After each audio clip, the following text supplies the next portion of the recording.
정보경입니다. 길었던 미국과 이란의 전쟁 드디어 끝이 보이는 것 같습니다. 양국이 종전 MOU에 합의했다는 소식 전해지면서 시장은 오늘 크게 화답을 했는데요. 특히나 AI와 반도체주 쪽으로 매수세가 강하게 몰리면서 오늘 나스닥은 3%대 강세로 마감한 뉴욕 증시였습니다. 네, 오늘 한국 증시도 기대해 볼 수 있지 않을까 하는 생각이 드는데요. 코스피 야간 선물은 3% 가깝게 상승했고요. MSCI 한국 ETF는 무려 6% 가깝게 상승하면서 일단 오늘의 시장에 기대를 키울 만큼 상승폭을 아주 강력하게 가지고 왔습니다.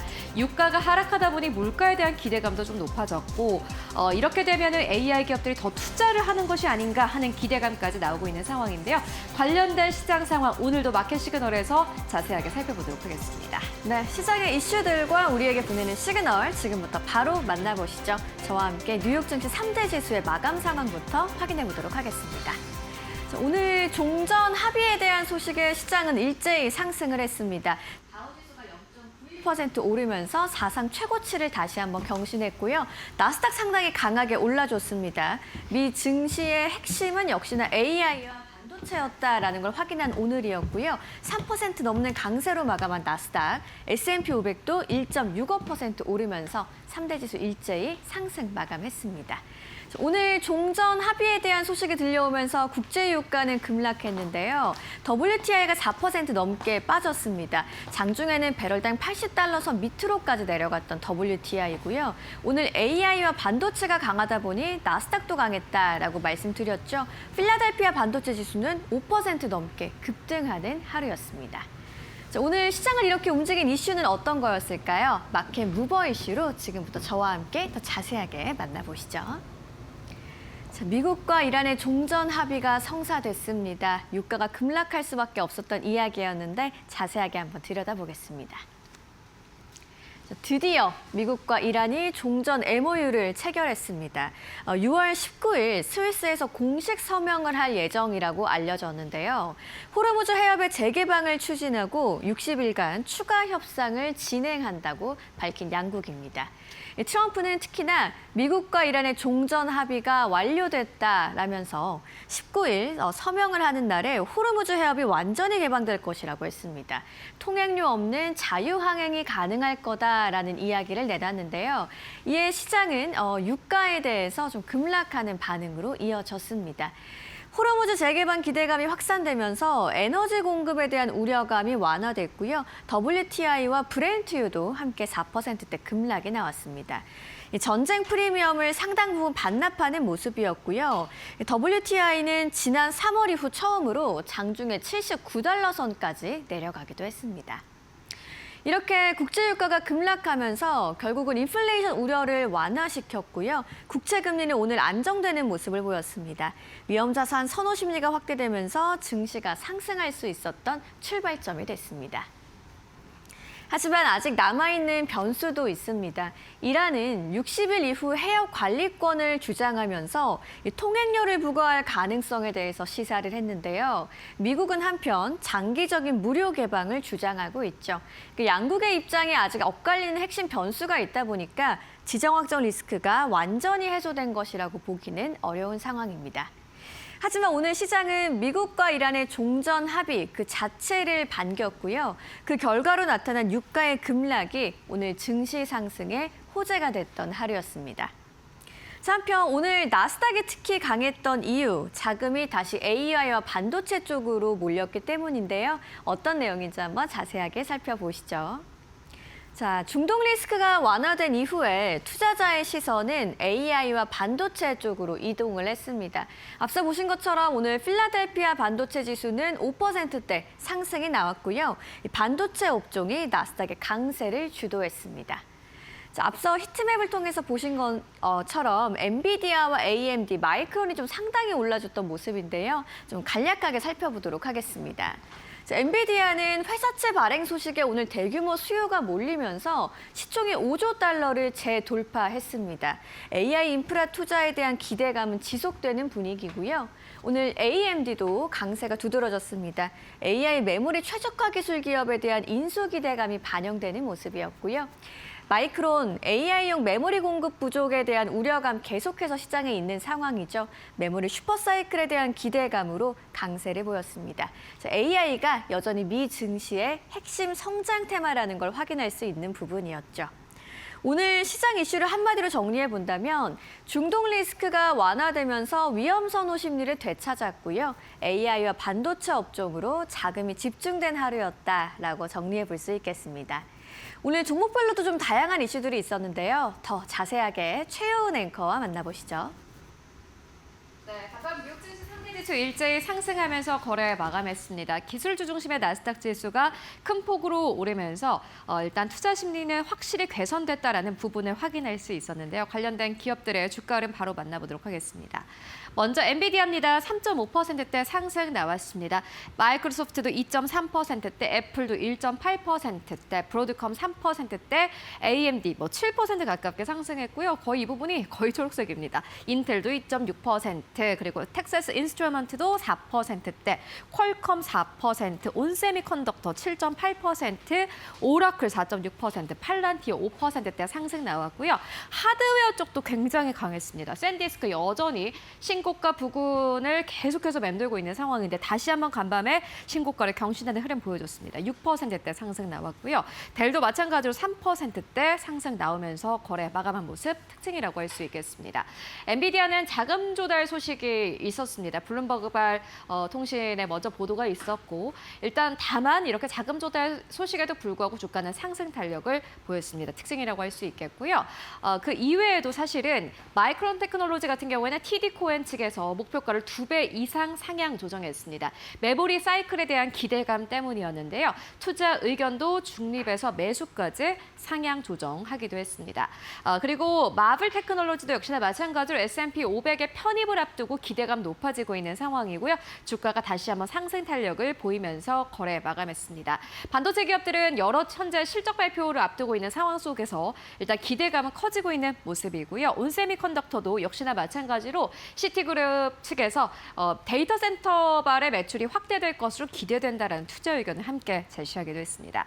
그 이외에 현재 보시면 아마존도 3%대 상승 나왔고요. 메타도 4%대 상승 탄력 보였습니다. 각각의 이슈가 있긴 했는데 일단 시장에서는 전반적으로 어떤 소식이든 좀 긍정적으로 받아들이는 그러한 분위기가 연출이 됐습니다. 그리고 이러한 기업들만 상승 탄력을 보였던 것이 아닙니다. 간밤 증시의 특징이라고 한다면은 이러한 상승의 흐름이 전반적으로 많은 섹터에 조금 흘러갔다라는 부분이 될 것 같은데 우주항공 쪽 보시다시피 지 에어로스페이스 2%대 상승 나오면서 거래 마감했고요.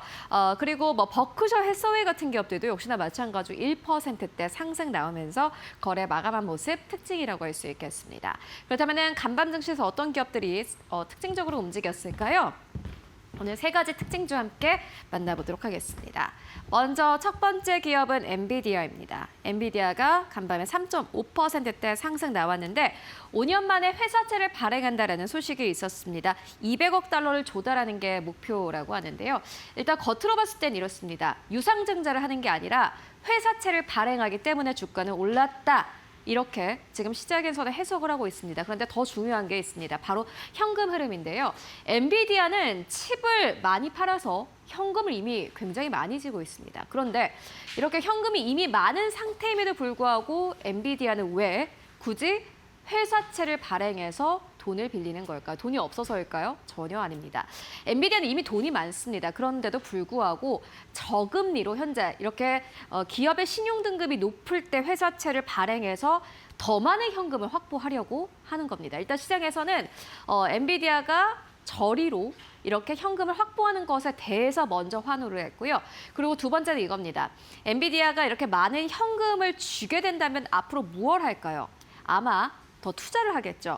엔비디아와 같은 1등 기업이 더 투자를 하게 된다면은 아마 매출은 더 확대될 거고 실적에 대한 기대감은 이전보다 더 높아질 가능성이 큽니다. 시장에서는 이 부분을 굉장히 주목을 했습니다. 지금 시장은 약간 밸류를 바라보는 좀 시선이 달라지는 것 같습니다. 이전에는 회사채를 발행한다, 유상증자를 한다 이러면은 주가가 바로 하락하는 흐름을 보였는데 이제는 달라진 겁니다.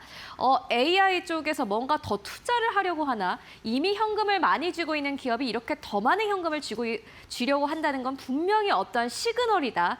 이렇게 그렇게 해석을 한 거고요. 결국에는 이게 상승 모멘텀이 되는 아주 기이한 현상이 발생하고 있습니다. 이 부분을 외신에서도 역시나 마찬가지로 아주 집중적으로 보도를 했고요. 엔비디아 3.5%대 상승 나왔습니다. 앞으로도 좀 기대를 해볼 법할 것 같습니다. 두 번째로는 스페이스X인데요.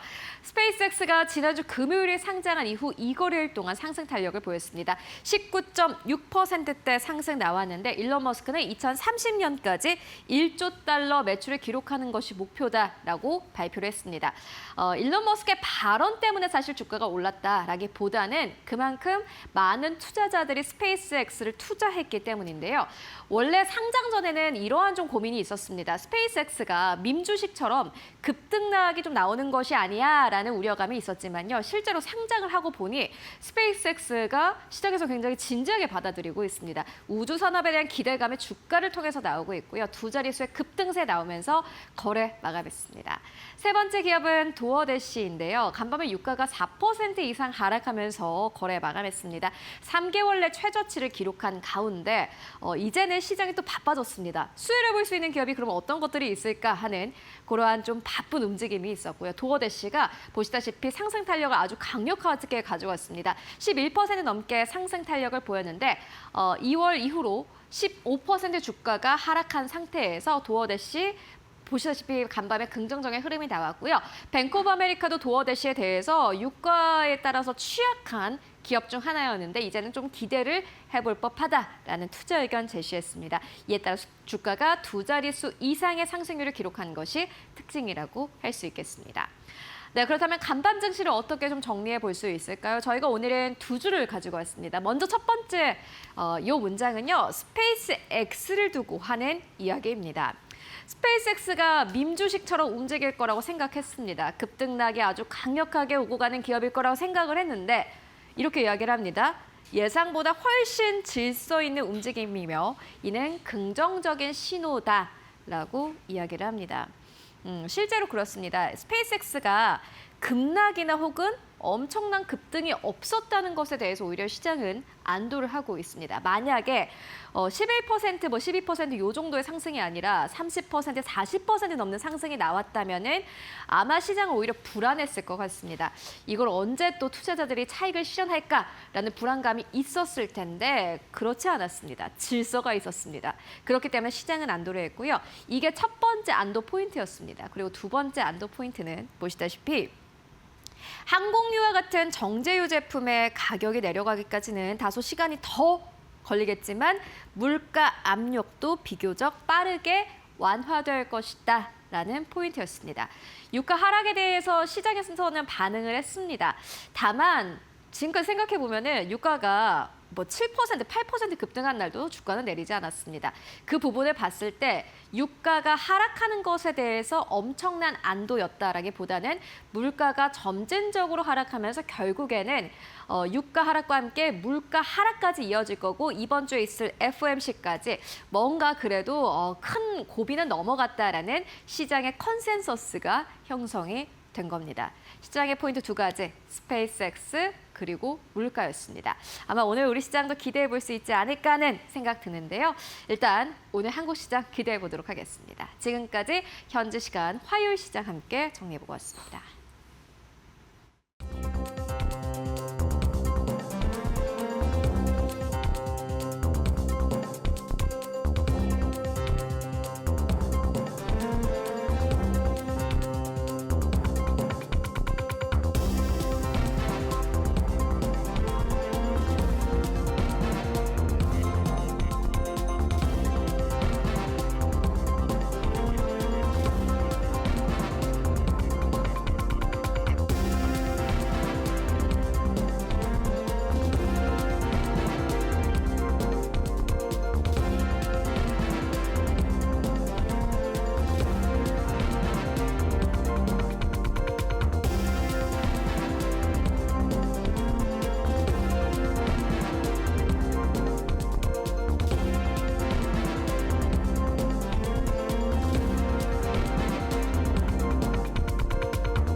월가에서 보내는 시그널을 확인해보는 시간입니다. 월가 시그널 오늘도 신일섭 위원님과 함께합니다. 안녕하세요.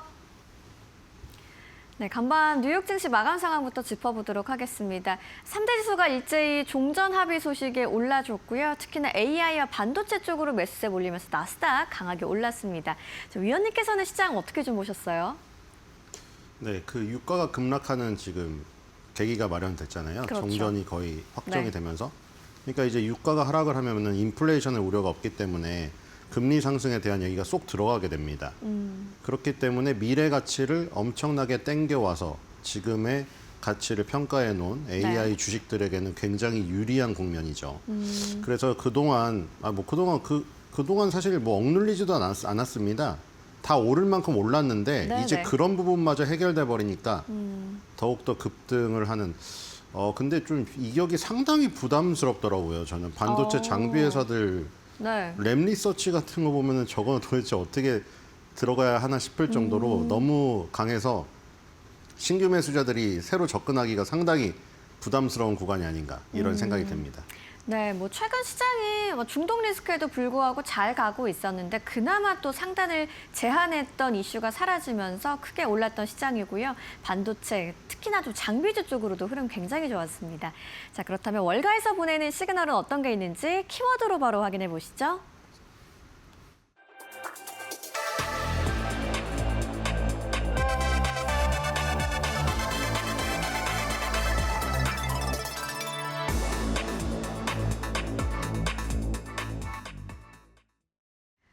스페이스X 상장 이후에 이틀 연속 급등 랠리가 이어지고 있습니다. 그러다 보니까 투자자분들이 테슬라는 그러면 사야 되는 거야? 팔아야 되는 거야? 이런 좀 궁금증이 생길 수밖에 없는 시간인데요. 월가에서는 어떤 생각을 갖고 있는지, 또 스페이스X와 테슬라의 합병설 정말 가능한 건지 그 이야기를 오늘 월가 시그널에서 해보도록 하죠. 자, 테슬라에 대해서 애널리스트들은 어떻게 얘기하고 있는지 정리를 해주셨습니다. 하나씩 한번 살펴볼까요? 네, 저는 테슬라랑 스페이스X가 뭐 앨런 머스크 말고 한 명이 다른 것이었으면 어땠을까 하는 생각이 듭니다. 좀 그게 무슨 너무 말씀이죠? 아쉽거든요. 그러니까 한 아버지의 자식이 두 명일 경우에 네네. 비교 대상이 될 수밖에 없잖아요. 아, 그러니까 뭐 아무리 잘나도 만약에 내 형이나 동생이 더 잘나 버리면은 평가가 글로 더 좋게 쏠릴 수밖에 없거든요. 지금도 사실 테슬라가 앨런 머스크가 아니라 뭐 다른 뭐 예를 들어 샘 알트먼이나 그런 그 사람의 기업이었다면은 네. 이렇게까지는 평가를 안 받을 텐데 하는 생각이 듭니다. 괜히 좀 비교를 당한다 이런 말씀이시죠? 그렇죠. 지금 테슬라는 사실 포커싱을 테슬라가 받았어야 되는 것을 지금 스페이스X가 등장을 해버리니까 테슬라가 약간 뭔가 그렇죠.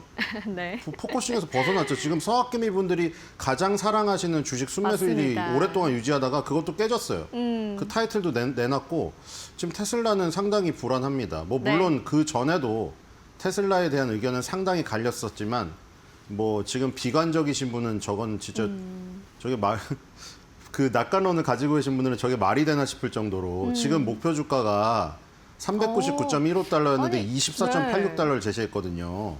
240이 아니고요. 90% 넘게 하락할 거라는 저건 그냥 거네요. 저거는 그냥 어. 이거는 무슨 목표 주가가 아니라 저거는 테슬라가 부도가 나는 거예요. 저거는. 네. 안 그러면 주가가 그럼 저렇게 10분의 1 토막이 날 수가 있나요? 어쨌든 간에 고든 존슨이 네. 지금 매도 의견을 내면서 24.86달러 목표 주가를 제시했어요. 지금 충격적인 목표 주가인데 뭐 물론 그 전에도 보시면은 매도 의견이 많긴 했어요.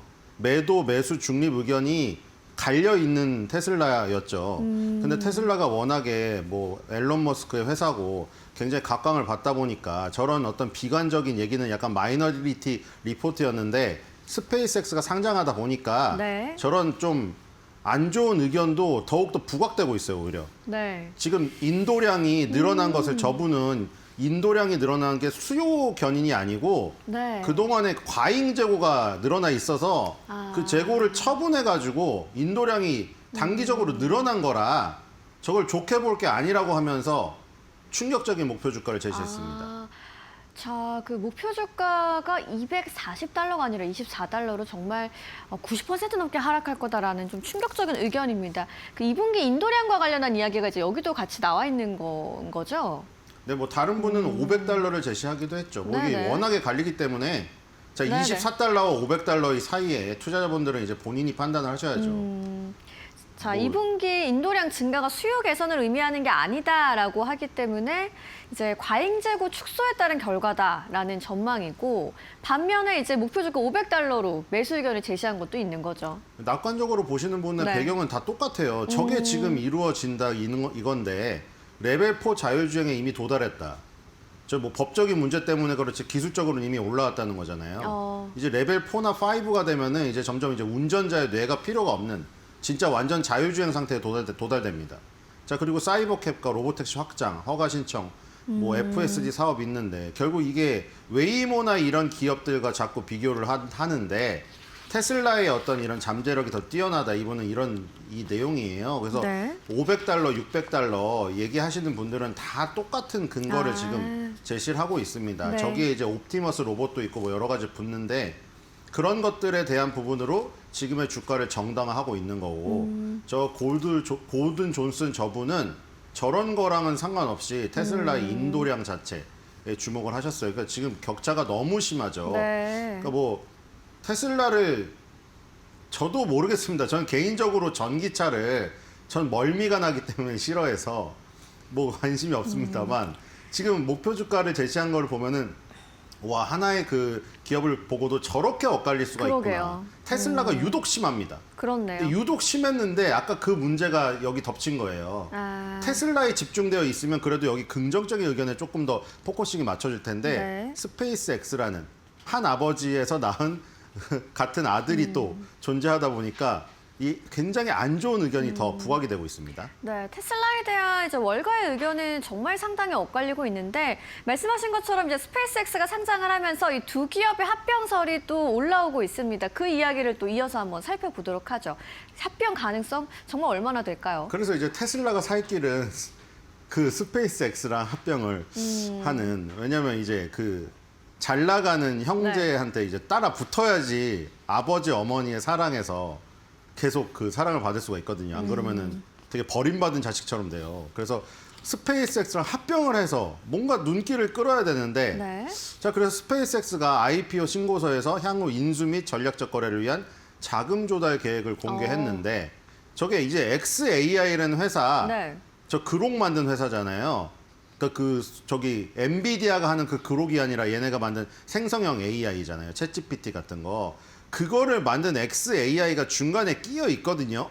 저게. 그래서 테슬라가 XAI에 투자를 했는데 스페이스X가 XAI를 합병했잖아요. 그래서 이미 간접적으로 어떻게 보면 연결고리가 있어요. 그래서 이제 그걸 연결고리로 해가지고 스페이스X에 조금 붙어서 테슬라가 이제 외면받는 거를 조금 좀 어떻게 상쇄해보자고 하는 건데, 아예 그냥 합병을 하는 것보다는 조금 연결고리가 약하죠. 그래서 스페이스X랑 합병을 해야 된다는 건 아마 테슬라의 그 낙관론자분들인데 약간 경계심을 가져서 우리가 이렇게 뒤처지면 안 되지 하면서 좀 큰 이슈를 가져오려고 하는 부분이 아닌가 이런 생각이 듭니다. 네, 일단 테슬라는 XAI에 이제 20억 달러를 투자하기 때문에 간접적인 연결고리가 이미 만들어졌다라고 보는 시각도 있습니다. 이 두 기업이 결합을 할 수 있을지 시장이 좀 촉각을 곤두세우고 있는데, 테슬라가 이제 간밤에 1%대 상승을 이뤄내긴 했습니다. 최근에 주가 흐름 한번 차트를 통해서 더 살펴볼까요?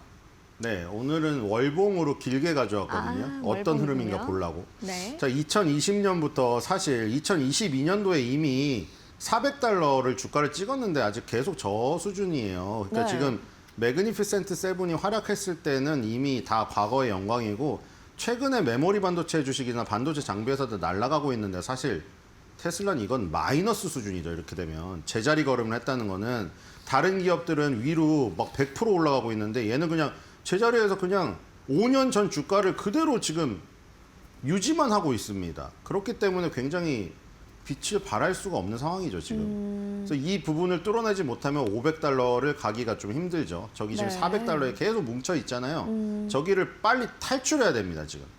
점점 매물이 쌓이고 있죠. 왜냐면 이렇게 과거의 흔적들이 쌓이고 쌓이면은 네. 사연들이 많아지면은 매물의 압박이 강해지는 법이죠. 테슬라의 주가 흐름 오늘 좀 월봉 차트를 통해서 한번 살펴봤고요. 우리 기업으로는 어떤 종목으로의 시그널 한번 기대해 볼 수 있을까요? 네, 그 스페이스X랑 관련해서 HVM 가져왔는데 어제 아마 제 생각에는 미래에셋증권에서 네. 그 뭔가 실패를 해가지고 우리나라가 지금 한 주도 못 받고 그 패시브 ETF에서도 샀는데 나중에 사버리게 되는 결과가 되어가지고 그것 때문에 하락을 한 게 아닌가 싶어요. 그리고 스페이스X가 상장을 했기 때문에 이제 어떤 재료 소멸로 조금 하락을 했죠. 근데 이게 기회가 아닌가 싶습니다. 왜냐하면 스페이스X는 이제 상장을 했고 네. 지금까지 공상과학 영화에서나 보던 야 저거 맨날 폭발하는데 되는 거야? 했는데 상장해서 거래가 굉장히 잘 되고 있는 상태이기 때문에 야 더 이상 우주항공이 옛날처럼 단순 테마가 아니네. 이런 인식이 작용을 한다면 우주항공도 꾸준히 오를 수 있는 실적주로 변신 가능성이 있다. 이런 생각이 듭니다. 그래서 이제 스피어라던가 HVM이라던가 컨텍이라던가 이런 그 납품하는 업체들, 부품 회사들에게 조금 더 집중을 하면 되지 않을까 이런 생각이 듭니다. 알겠습니다. 이제 테슬라와 스페이스X 이 두 기업은 떼놓고 얘기할 수가 없는 상황이 됐습니다. 오늘 우리 시장에서 시그널 받을 종목으로는 스페이스X와 관련해서 부품 관련주 HVM을 한번 이야기해 봤습니다.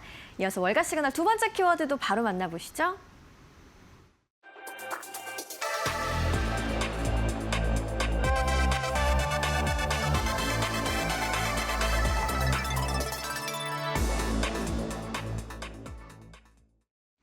자, 인텔에 대해서는 상당히 좀 긍정적인 전망들이 계속해서 나오고 있습니다. 쏟아지는 호평, TSMC를 대체할 수 있을까라는 이야기인데요. 오늘 두 번째 키워드로 인텔에 관한 이야기를 해보죠. 이례적인 더블 상향이라는 의견을 내놓은 애널리스트가 있다고요?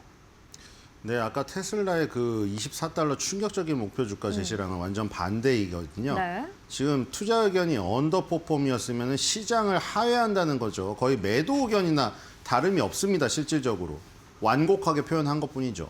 근데 이제 그걸 매수로 바꿨고 목표 주가를 96달러에서 135달러로 높였습니다. 그래서 저게 더블 상향인 거죠. 투자 의견과 목표 주가를 동시에 올리는 더블 상향. 저거는 애널리스트가 자신의 분석을 했던 그 예전에 과거의 근거를 다 무시를 하고 혹은 뭐 후회를 하거나 반성을 하면서 전향적으로 바꿀 때만 일어나는 것이죠. 저분이 완전히 전향적으로 지금 바꾸신 분이거든요. 네. 그래서 인텔을 저렇게 더블 상향으로 완전 바꾼다고 그럼 인텔이 뭔가 극적인 변화가 있었구나. 그러게요. 아니면 저 애널리스트가 완전히 생각이 틀렸구나. 틀렸었구나. 뭐 이런 것을 볼 수가 있겠습니다. 네, 그렇다면은 그 더블 상향을 한 두 가지 핵심 이유를 정리를 해주셨는데 그 이유를 한번 살펴봐야겠네요. 네, 뭐 혹자는 인텔이 뭐 한 게 없지 그냥 가만히 있다가 운을 맞았다 뭐 이렇게 얘기할 수도 있겠죠. 왜냐하면 여기서 보고서에도 그렇게 얘기를 했으니까 인텔은 CPU만 하던 애라 그냥 계속 CPU만 하고 있었다. 근데 갑자기 이것도 똑같아요. CPU랑 GPU랑 아들이 있는데 갑자기 엄마 아빠가 GPU 아들을 너무 이뻐하는 거예요. 근데 얘는 이제 CPU밖에 어렸을 때부터 배우질 않아가지고 맨날 그것만 했던 거죠. 근데 갑자기 CPU를 이뻐하기 시작하네요. 그래서 어떻게 보면 딱 맞아버린 거죠. 가만히 있다가 된서리를 맞았는데 계속 CPU를 파고 있다 보니까 저기 에이전틱 AI 시장이 오니까 CPU 중심이 되었다. 그래서 다시 인텔의 시대가 왔다 이거죠. 그다음에 인텔 파운드리 부분. 파운드리 부분에서도 TSMC랑 삼성전자한테 완전히 뒤쳐져서 나가 떨어진 줄 알았더니만 다시 인텔 파운드리를 찾네? 이런 얘기를 하면서 이건 지금 다른 애널리스트들의 배경 대표적인 두 개로 꼽는 거랑 똑같아요. 그렇군요. 그래서 어쨌든 간에 이분은 굉장히 전향적으로 목표를 반영을 해서 바꿨다. 이분이 별 5개짜리 받으시는 애널리스트 분이라 점수가 좋으신 분이에요. 네. 뱅크 오브 아메리카에서 상당히 좀 촉망받는 애널리스트가 자신의 의견을 상당히 바꿨습니다. 이 상향의 두 가지 핵심 이유로 뭐 대부분의 애널리스트들이 뽑는 걸 뽑았는데 시장의 중심 CPU를 바뀌었다. 그리고 인텔 파운드리 성과의 가시화를 얘기했습니다. 이 인텔의 파운드리 관련해서 좀 그 고객들이 많이 늘어나고 있는 부분 저희가 얘기하고 있죠. 그 부분 한번 더 짚어볼까요? 네. 어디 갔죠? 네. 여기 있군요. 찾았습니다. 자, 인텔의 파운드리 부분이 저기 확정된 건 아니고 이제 얘기가 나오는 것들이고 자, 그다음에 이제 짐 크레이머 뭐 유명하잖아요. 네네. CNBC에서 저분이 이제 TSMC의 실현 가능한 대안이다라고 했는데 일단 저분이 인텔에 투자를 하고 있어요. 그래서 뭐 팔은 안으로 굽는다 그럴 수도 있는데 어쨌든 간에 TSMC랑 일단 기술력을 맞춰 놓으니까 지금 TSMC가 이 라인이 모자라요, 지금. 네네. 다 번호표 뽑고 기다리고 있는데 TSMC가 이 물량 충당이 안 됩니다. 그래서 그 수주가 넘친 거를 인텔 파운드리나 삼성전자 파운드리가 가져가는데 저 지금 크레이머 분은 TSMC 실현 가능한 대안이다라고 방송에서 외치셨습니다. 자, 그래서 지금 이게 만약에 인텔 파운드리가 파트너십이 진짜 확대되는 것이 확정이 되어서 실적으로 찍히면은 지금 아까 전에 말한 대로 CPU를 계속 고집하면서 운대가 딱 와가지고 터졌잖아요. 근데 여기서 파운드리까지 터지면은 이제 주가가 굉장히 높게 갈 수가 있는 모멘텀이 되겠죠. 네. 인텔의 주문이 폭주하면서 TSMC가 대안이 될 가능성에 대해서 이제 이야기를 했습니다. 여기 있는 부분은 어떤 건가요? 2028년 구글과의 거래에 대해서는 좀 회의적인 시각이 여전히 있는 건가요? 네, 그렇죠. 뭐 이게 저게 다 확정이 된 게 아니기 때문에 확정이 되어서 계약으로 나오는 게 아니라 지금 삼성전자 파운드리도 그렇고 인텔 파운드리도 그렇고 얘기 중이란 거죠. 네. 그리고 저기 보면 자산 신탁을 통해 갖고 인텔에 투자 중이시거든요. 네네. 크레이머 부분이. 뭐 그래가지고 이제 트럼프도 그렇지만 그런 얘기가 많이 나오잖아요. 트럼프도 지금 AI 주식에 많이 투자했거든요. 계속 긍정적인 발언하는 것을 사람들이 이제 의심을 하고 있는 거죠. 트럼프도 짐 크레이머도 야 자신이 저기 투자했기 때문에 좋게 네. 얘기하는 거 아니야? 뭐 이런 얘기를 하고 있는 거죠. 근데 어쨌든 간에 짐 크레이머는 그래도 2028년도 구글 거래에 대해서 일부 회의적 시각이 있다고 하면서 약간 립 서비스인지 모르겠는데 너무 강조하진 않고 있습니다. 그리고 사실 TSMC를 당장 대체할 수가 없죠. 여기서도 지금 보이잖아요. TSMC에 물량이 넘치다 보니 수주 과다로 인해 가지고 흘러 넘치는 거를 받아가는 거지. 만약에 TSMC에 자리가 많다. 그럼 당연히 TSMC를 선택하겠죠. 네. 그러니까 지금 인텔 파운드리나 삼성 파운드리는 기술력으로 TSMC를 넘어섰다는 기보다는 거기서 넘치는 물량을 조금 받아 먹는 거죠. 이제 그거를 받아가면서 레퍼런스를 쌓아가면서 향후 기술력을 올려서 TSMC를 이길 어떤 계기를 마련해야죠. 네. 지금으로서는 굉장히 부족한 상태입니다. TSMC에 대한 낙수 효과를 좀 기대해 볼 수 있다라는 이야기였고, 그럼 인텔의 주가 흐름도 차트를 통해서 한번 이어서 살펴보도록 하죠. 네, 인텔도 월봉으로 바꿨는데 네. 정말 극적입니다. 어. 저 애널리스트 분이 왜 더블 상향을 했는지 근데 더블 상향 솔직히 늦죠. 제가 계속 얘기 드렸지만 애널리스트의 목표 주가 상향 보고서를 보고 딱 살라고 하잖아요. 여기서 신규 매수하기 정말 힘들잖아요. 그렇겠어요. 그러니까 타이밍은 본인이 기술적인 부분에서 잡으셔야 돼요.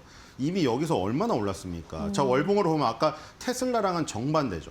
테슬라 아까 2022년도 그 자리에 그대로 있죠. 얘가 이만큼 오를 동안. 그렇죠? 얘는 2026년도 들어서 급등을 하면서 지금 거의 2020년도부터 거의 뭐 제자리도 아니고 밑으로 파고 들어가지고 지금 거의 얘가 바로 부도가 나는 $20를 갖다가 여기서 순간적으로 저렇게 올라버렸습니다. 그래서 지금 엄청난 주가 상승이 일어났는데 네. 지금 저기서 인텔을 더 긍정적으로 보시는 분들은 더 오를 것을 지금 예상하고 있는 것 같습니다. 월봉으로 봤더니 최근에 급등세가 상당한 인텔입니다. 우리 시장에서 삼성전자로의 시그널 좀 어떨 거라고 보세요? 네, 역시 삼성전자가 비슷하죠. 인텔이랑 같이 종합 반도체 기업이고 그렇기 때문에 설계, 제조, 후공정 모든 걸 다 할 수 있고 그리고 지금 삼성전자랑 인텔은 파운드리 부분에서 똑같이 TSMC를 추격해야 되는 그 입장 네. 아주 비슷합니다. 그래서 삼성전자와 인텔의 어떤 그런 관계 마이크론 테크놀로지랑 SK 하이닉스가 조금 관계가 깊다면 삼성전자랑 인텔이 좀 관계가 깊지 않을까. 네. 그래서 인텔의 더블 상향 목표 주가가 나왔기 때문에 삼성전자도 이제 30만 전자가 시작점이 아닐까 이런 생각이 듭니다. 네, 알겠습니다. 자, 인텔과 일정 부분 궤를 같이 하는 삼성전자입니다. 간밤에 인텔이 2%대 상승이 나왔고요. 더블 상향 의견이 있는 상황이죠. 삼성전자로도 굿 시그널 한번 기대해보는 하루 될 것 같습니다. 오늘도 신일섭 위원님과 함께했습니다. 좋은 말씀 고맙습니다.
네, 머스트노 5입니다. 개장 전에 알아야 할 5가지 뉴스 짚고 가도록 하겠습니다. 결국엔 뉴욕 증시를 끌어올린 것은 미국과 이란 간의 평화 협상 타결이었습니다. 물론 호르무즈 해협 통행료를 두고 여러 가지 좀 이야기가 나오고 있지만요. 그럼에도 불구하고 현재 시장에서는 종전 합의에 주목을 하면서 증시가 상승하면서 거래 마감했는데요. 관련된 시장의 분위기 함께 알아보고 가도록 하겠습니다. 미국과 이란의 종전 협상 타결 소식에 국제 유가가 4% 넘게 급락하며 3개월 만에 최저 수준으로 떨어졌습니다. 브렌트유는 배럴당 83달러 선, WTI는 81달러 선까지 떨어지며 거래를 마감했습니다. 도널드 트럼프 미국 대통령의 호르무즈 해협 재개방 발표도 유가 하락에 힘을 보탰습니다. 유가 부담 완화 기대에 항공과 여행 관련 종목은 일제히 상승했습니다. 유나이티드 항공은 3%, 델타 항공은 1.5% 올랐고 로열 캐리비안과 카니발 등 크루즈 업체들도 대체적으로 3에서 4%대 강세를 나타냈습니다. 시장은 원유 공급 차질 우려가 완화되면서 연료비 부담이 줄어 관련 업종의 수익성이 개선될 것으로 기대하고 있습니다. 네, 유가 하락 수혜주 오늘 한국 시장에서도 함께 살펴보는 것이 중요해 보입니다. 이어서 두 번째 뉴스로 옮겨가 보도록 하겠습니다. 두 번째 뉴스는 엔비디아인데요. 엔비디아가 5년 만에 회사채를 발행한다라는 소식이 있었습니다. 블룸버그 발의 보도가 있었는데요. 엔비디아가 조달하고자 하는 금액은 400억 달러였습니다. 자세하게 만나보시죠. 엔비디아가 2021년 이후 처음으로 투자 등급 회사채 발행에 나섭니다. 블룸버그에 따르면 최소 200억 달러 규모를 조달해 일반적인 기업 운영과 기존 채무 차환 등에 사용할 계획입니다. 채권 발행에도 시장은 긍정적으로 반응했습니다. 엔비디아 주가는 장중 3% 넘게 오르며 강세를 나타냈습니다. 시장에서는 주식 발행 대신 채권을 선택해 기존 주주의 지분 희석 우려를 줄였다는 점을 호재로 해석했습니다. 올해 AI 관련 회사채 발행은 약 3천억 달러에 달하며 아마존과 알파벳 등도 자금 조달에 나섰습니다. 반도체 업종 전반의 강세까지 더해지며 엔비디아 투자 심리도 함께 개선됐습니다. 네, 어쨌든 간에 주식의 가치가 희석되는 방식은 아닙니다. 함께 시장에서는 호재로 해석을 했고요. 엔비디아가 이 조달한 자금으로 앞으로 어떻게 투자를 해 나가게 될지 함께 체크해 보시는 게 중요해 보입니다. 이어서 세 번째 뉴스 함께 만나보시죠. 마이크론 테크놀로지입니다. 마이크론 테크놀로지의 실적 발표 얼마 남겨두지 않고 있는 상황입니다. 실적 발표를 앞두고 많은 투자은행들은 마이크론 테크놀로지의 목표 주가를 상향 조정하고 있는데요. TD코에는 마이크론 테크놀로지의 목표 주가를 무려 2배 이상 상향 조정했습니다. 자세하게 만나보시죠. TD코엔이 마이크론에 대한 투자 의견을 매수로 유지하고 목표 주가를 1,500달러로 대폭 상향했습니다. 이는 기존 660달러에서 2배 이상 높인 수준으로 전 거래일 종가 대비 약 53%의 추가 상승 여력을 의미합니다. 증권사는 AI 확산으로 D램 수요가 공급을 계속 웃돌고 있다고 분석했습니다. 특히 이번 메모리 강세는 과거처럼 일시적인 사이클이 아니라 구조적인 변화라고 평가했습니다. CPU 수요 회복도 메모리 가격 상승세를 뒷받침할 것으로 전망했습니다. 이에 따라 메모리 가격 강세가 올해 하반기까지 이어질 가능성이 제기됐습니다.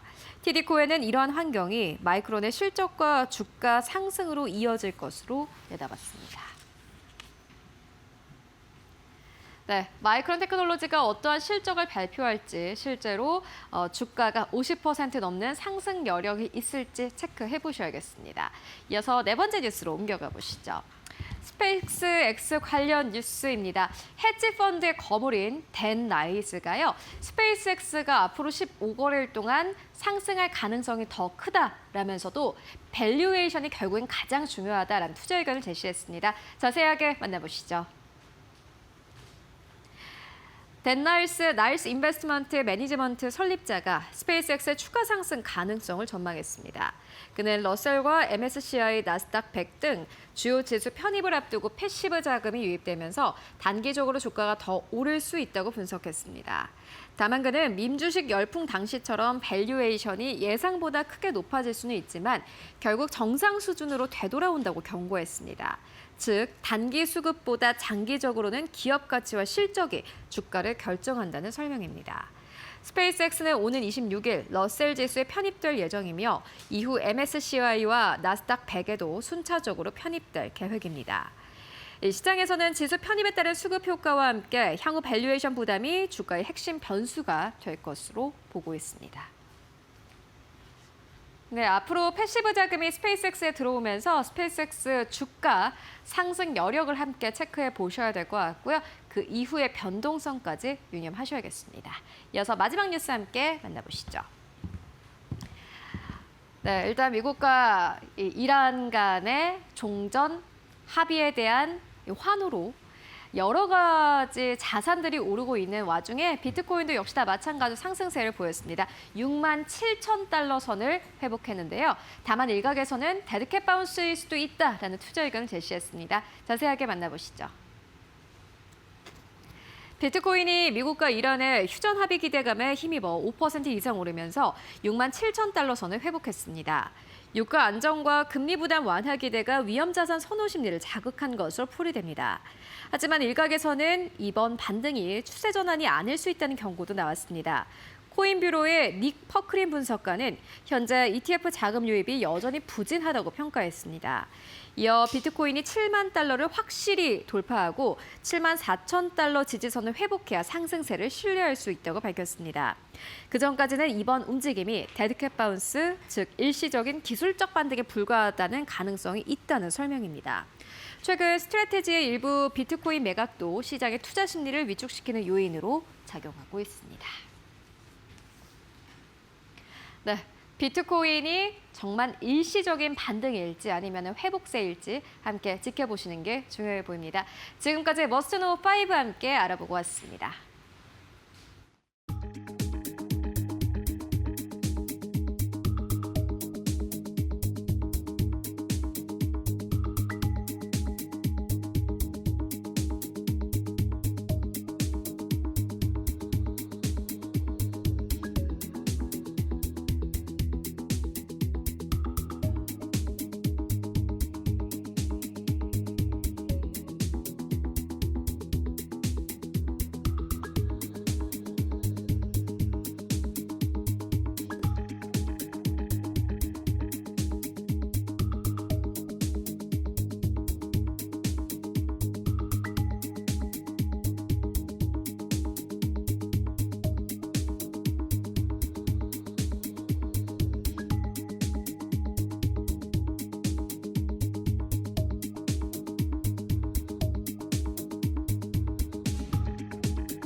네, 히든글로벌로 이어가 보도록 하겠습니다. 외신 속에 숨겨진 한국 기업들 이야기 함께 나눠볼 텐데요. 오늘도 모셨습니다. 타키온의 조우진 대표와 함께 해보도록 하겠습니다. 안녕하십니까, 대표님. 예, 안녕하세요. 네, 대표님 오늘은 첫 번째 기사 어디서 가지고 오셨습니까? 예, 어저께 우리나라 증시가 급등하지 않았습니까? 네. 그 급등과 관련해서 이제 블룸버그가 썼습니다. 특별히 이제 일본도 어제 급등했는데 일본도 같이 급등한 이유에 대해서 이제 블룸버그가 자세하게 썼습니다. 네, 알겠습니다. 블룸버그의 보도 가지고 오셨고요.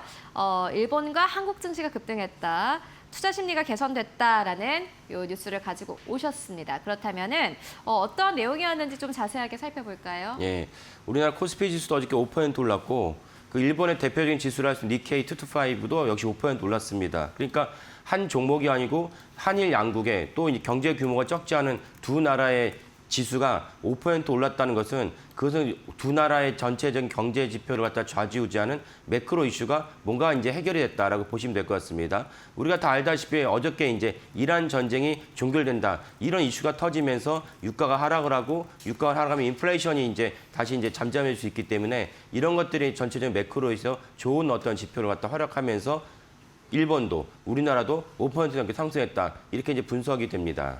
네, 알겠습니다. 그렇다면은 일단 블룸버그의 보도를 말씀해 주셨는데 말씀처럼 어제 일본과 한국이 모두 다 증시가 상승을 했고요. 어제 보시다시피 코스피가 5% 넘게 상승하면서 거래를 마감을 했습니다. 코스닥도 물론 뭐 오르긴 했지만 코스피만큼은 아니었고요. 그렇다면 첫 번째 키워드 바로 열어보도록 하겠습니다. 첫 번째 키워드는 수급 블랙홀 해소입니다. 이게 무슨 말일까요? 예.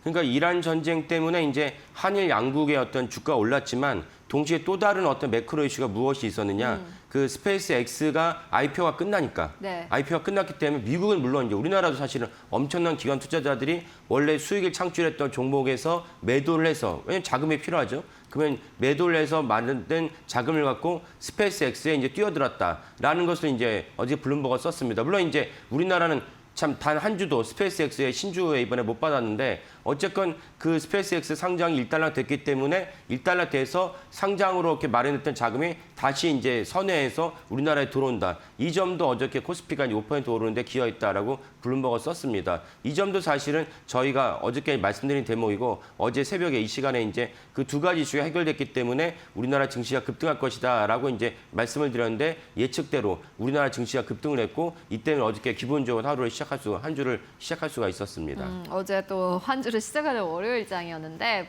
아주 강력하게 시작을 했습니다. AI가 결국에는 한국 시장도 그렇고 일본 시장도 상승을 겨냥한 것 같아요. 일본 시장의 분위기는 어땠나요? 예, 그렇죠. 그러면 이제 수급이 이제 해소됐고 이란 종전이 끝났으니까 네. 또 어떤 종목을 투자할 것이냐라고 본다면은 한일 모두 양국이 이제 AI에 대해서 투자를 했다고 해서 알 수 있습니다. 일본에도 AI 주식이 있느냐라고 말씀할 수 있는데 일본에도 AI 주식이 있는 것이 대표적인 무라타 제작소라면 이제 그 기판이라 보시면 됩니다. 최근에 삼성전기가 엄청나게 이제 주가 상승을 했는데 사실은 그 기판에 있어서는 1등 기업은 무라타고 삼성전기가 거기에 또 이제 아주 중요한 경쟁자로 자리매김하고 있습니다. 그래서 무라타 제작소가 있고 그다음에 소프트뱅크는 뭐 다 알다시피 이제 우리 AI의 그 펀드 매니저로 펀드를 갖다가 주도했던 소프트뱅크가 있고 그다음에 또 하나 볼 수 있으면 역시 일본에도 이제 그 메모리 기업이 있는데 메모리 기업이 뭐가 있느냐 생각할 수 있는데 바로 키옥시아가 있습니다. SK하이닉스가 10위까지 포함하면은 사실 25% 정도 그 물량 갖고 있는 키옥시아가 있는데 키옥시아 역시 이제 그 낸드 플래시의 강자이기 때문에 키옥시아 역시 작년에 엄청난 주가 상승을 거뒀고 이번에 그리고 어저께 이제 이란 전쟁이 종전이 되고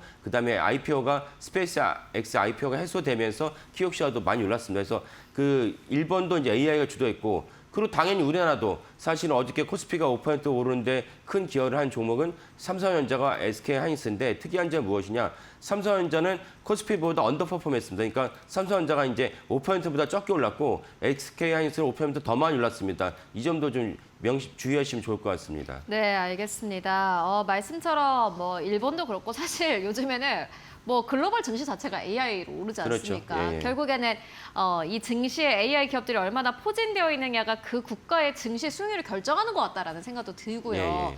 그리고 일단 말씀처럼 뭐 종전이 나왔으니까는 그 이슈가 결국에는 시장을 끌어올리지 않았나 싶습니다. 이어서 두 번째 키워드 바로 넘어가 보도록 하겠습니다.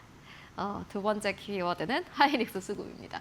또 우리 대표님 가지고 오는 기사에 하이닉스 빠지면 안 되잖아요. 예. 그러니까 이제 어저께 하이닉스가 코스피보다 아웃퍼폼했고 삼성전자는 코스피보다 언더퍼폼했다.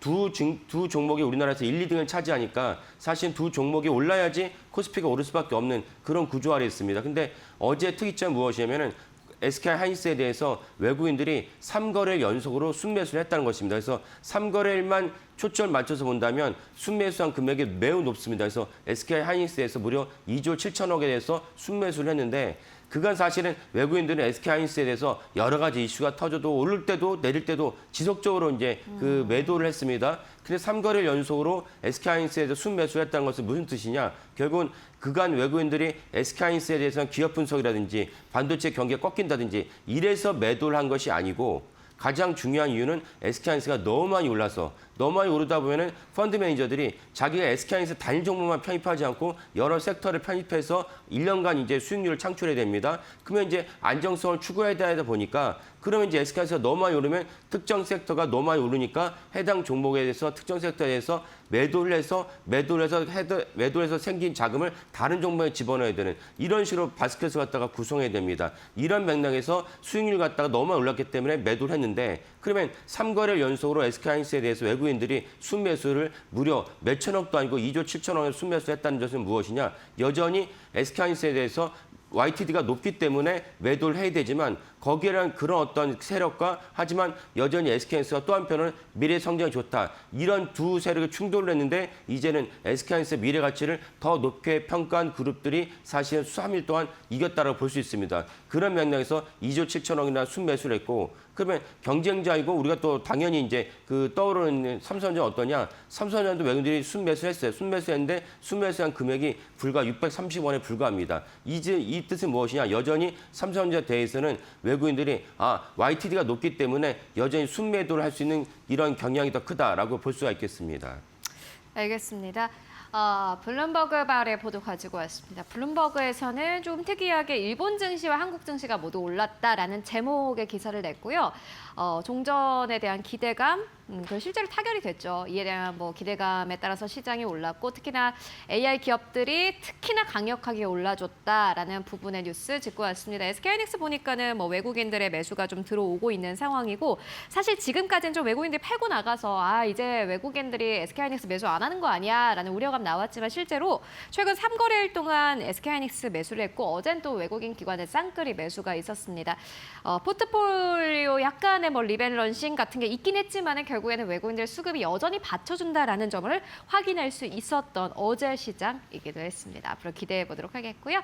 이어서 두 번째 뉴스로 넘어가 보도록 하겠습니다. 대표님 두 번째 뉴스 어디서 가지고 오셨어요? 예, 그 야후파이낸스가 SK하이닉스를 다뤘는데 저희가 지속적으로 말씀드렸던 SK하이닉스의 특별히 이제 ADR 상장 관련해서 중요한 것들을 이렇게 나눴습니다. 그래서 야후파이낸스가 SK하이닉스를 갖다가 그 기사를 내는데 기사를 보면서 미국 전체 그러니까 야후파이낸스라는 사람 미국의 많은 개인 투자자들이 보는 어떤 웹사이트이기 때문에 그런 맥락에서 미국의 어떤 시장이 미국의 증시가 SK하이닉스를 어떻게 바라보고 있는지 이런 어떤 정서를 갖다 볼 수 있는 그런 대목이기도 하겠습니다. 네, 말씀처럼 이 야후파이낸스에서 이 기사가 나왔어요. 보니까 제목이 되게 재밌더라고요. SK 주주분들께 이 글을 올립니다. 예. 여러분들 달력에 6월 22일을 표시하세요. 라는 맞아요. 제목의 기사였습니다. 굉장히 재미있는 기사였어요. 예. 이게 왜 6월 22일일까요? 예. 그래서 저희랑 쭉 팔로우 하신 분들은 6월 22일이 왜 중요한지를 아실 텐데 왜 그러냐? SK하이닉스가 사실은 이제 쭉쭉쭉 뻗어가면서 YTD 관점에서 삼성전자를 갖다 아웃퍼포먼트 한 70% 정도 아웃퍼포먼트죠. YTD만 보더라도 그 결정적 이유 중 하나가 무엇이냐?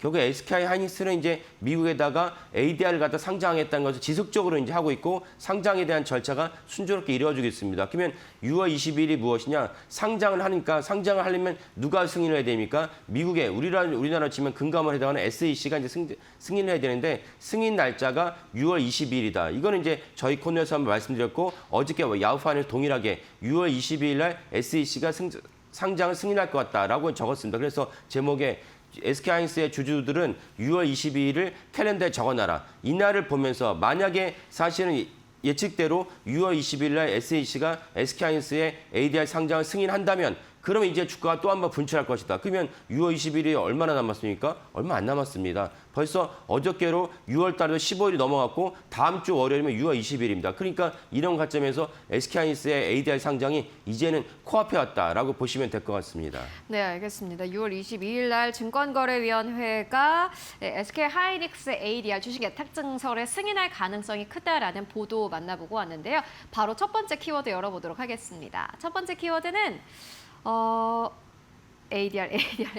그냥 그만큼 강조를 한다라는 의미일 것 같은데 ADR 뭐 이게 어떻게 좀 시장에서 받아들여야 할까요? 사실 대표님께서는 저희 히든글로벌에 출연하셔서 매번 ADR의 중요성을 말씀을 해주시긴 했는데 또 오늘 이 방송 처음 보시는 분들도 있을 거 아니에요. 어떻게 좀 설명을 할 수 있을까요? 그렇죠. 그러니까 사실 아무리 강조해도 지나치지 않는 것은 이제 우리가 수시로 그래서 선생님들이 수업 시간에도 몇 번 강조해서 하더라도 학생애들은 이제 잠바다니까 틀리죠. 그러니까 제 주위에서도 ADR에 대해서 물어보는 경우가 있어요. 물어보는데 제가 최근에 놀란 것이 무엇이면 그분도 사실은 이쪽 시장에서 이렇게 참여하신 분인데 ADR이 되는 거예요? 저는 깜짝 놀랐어요.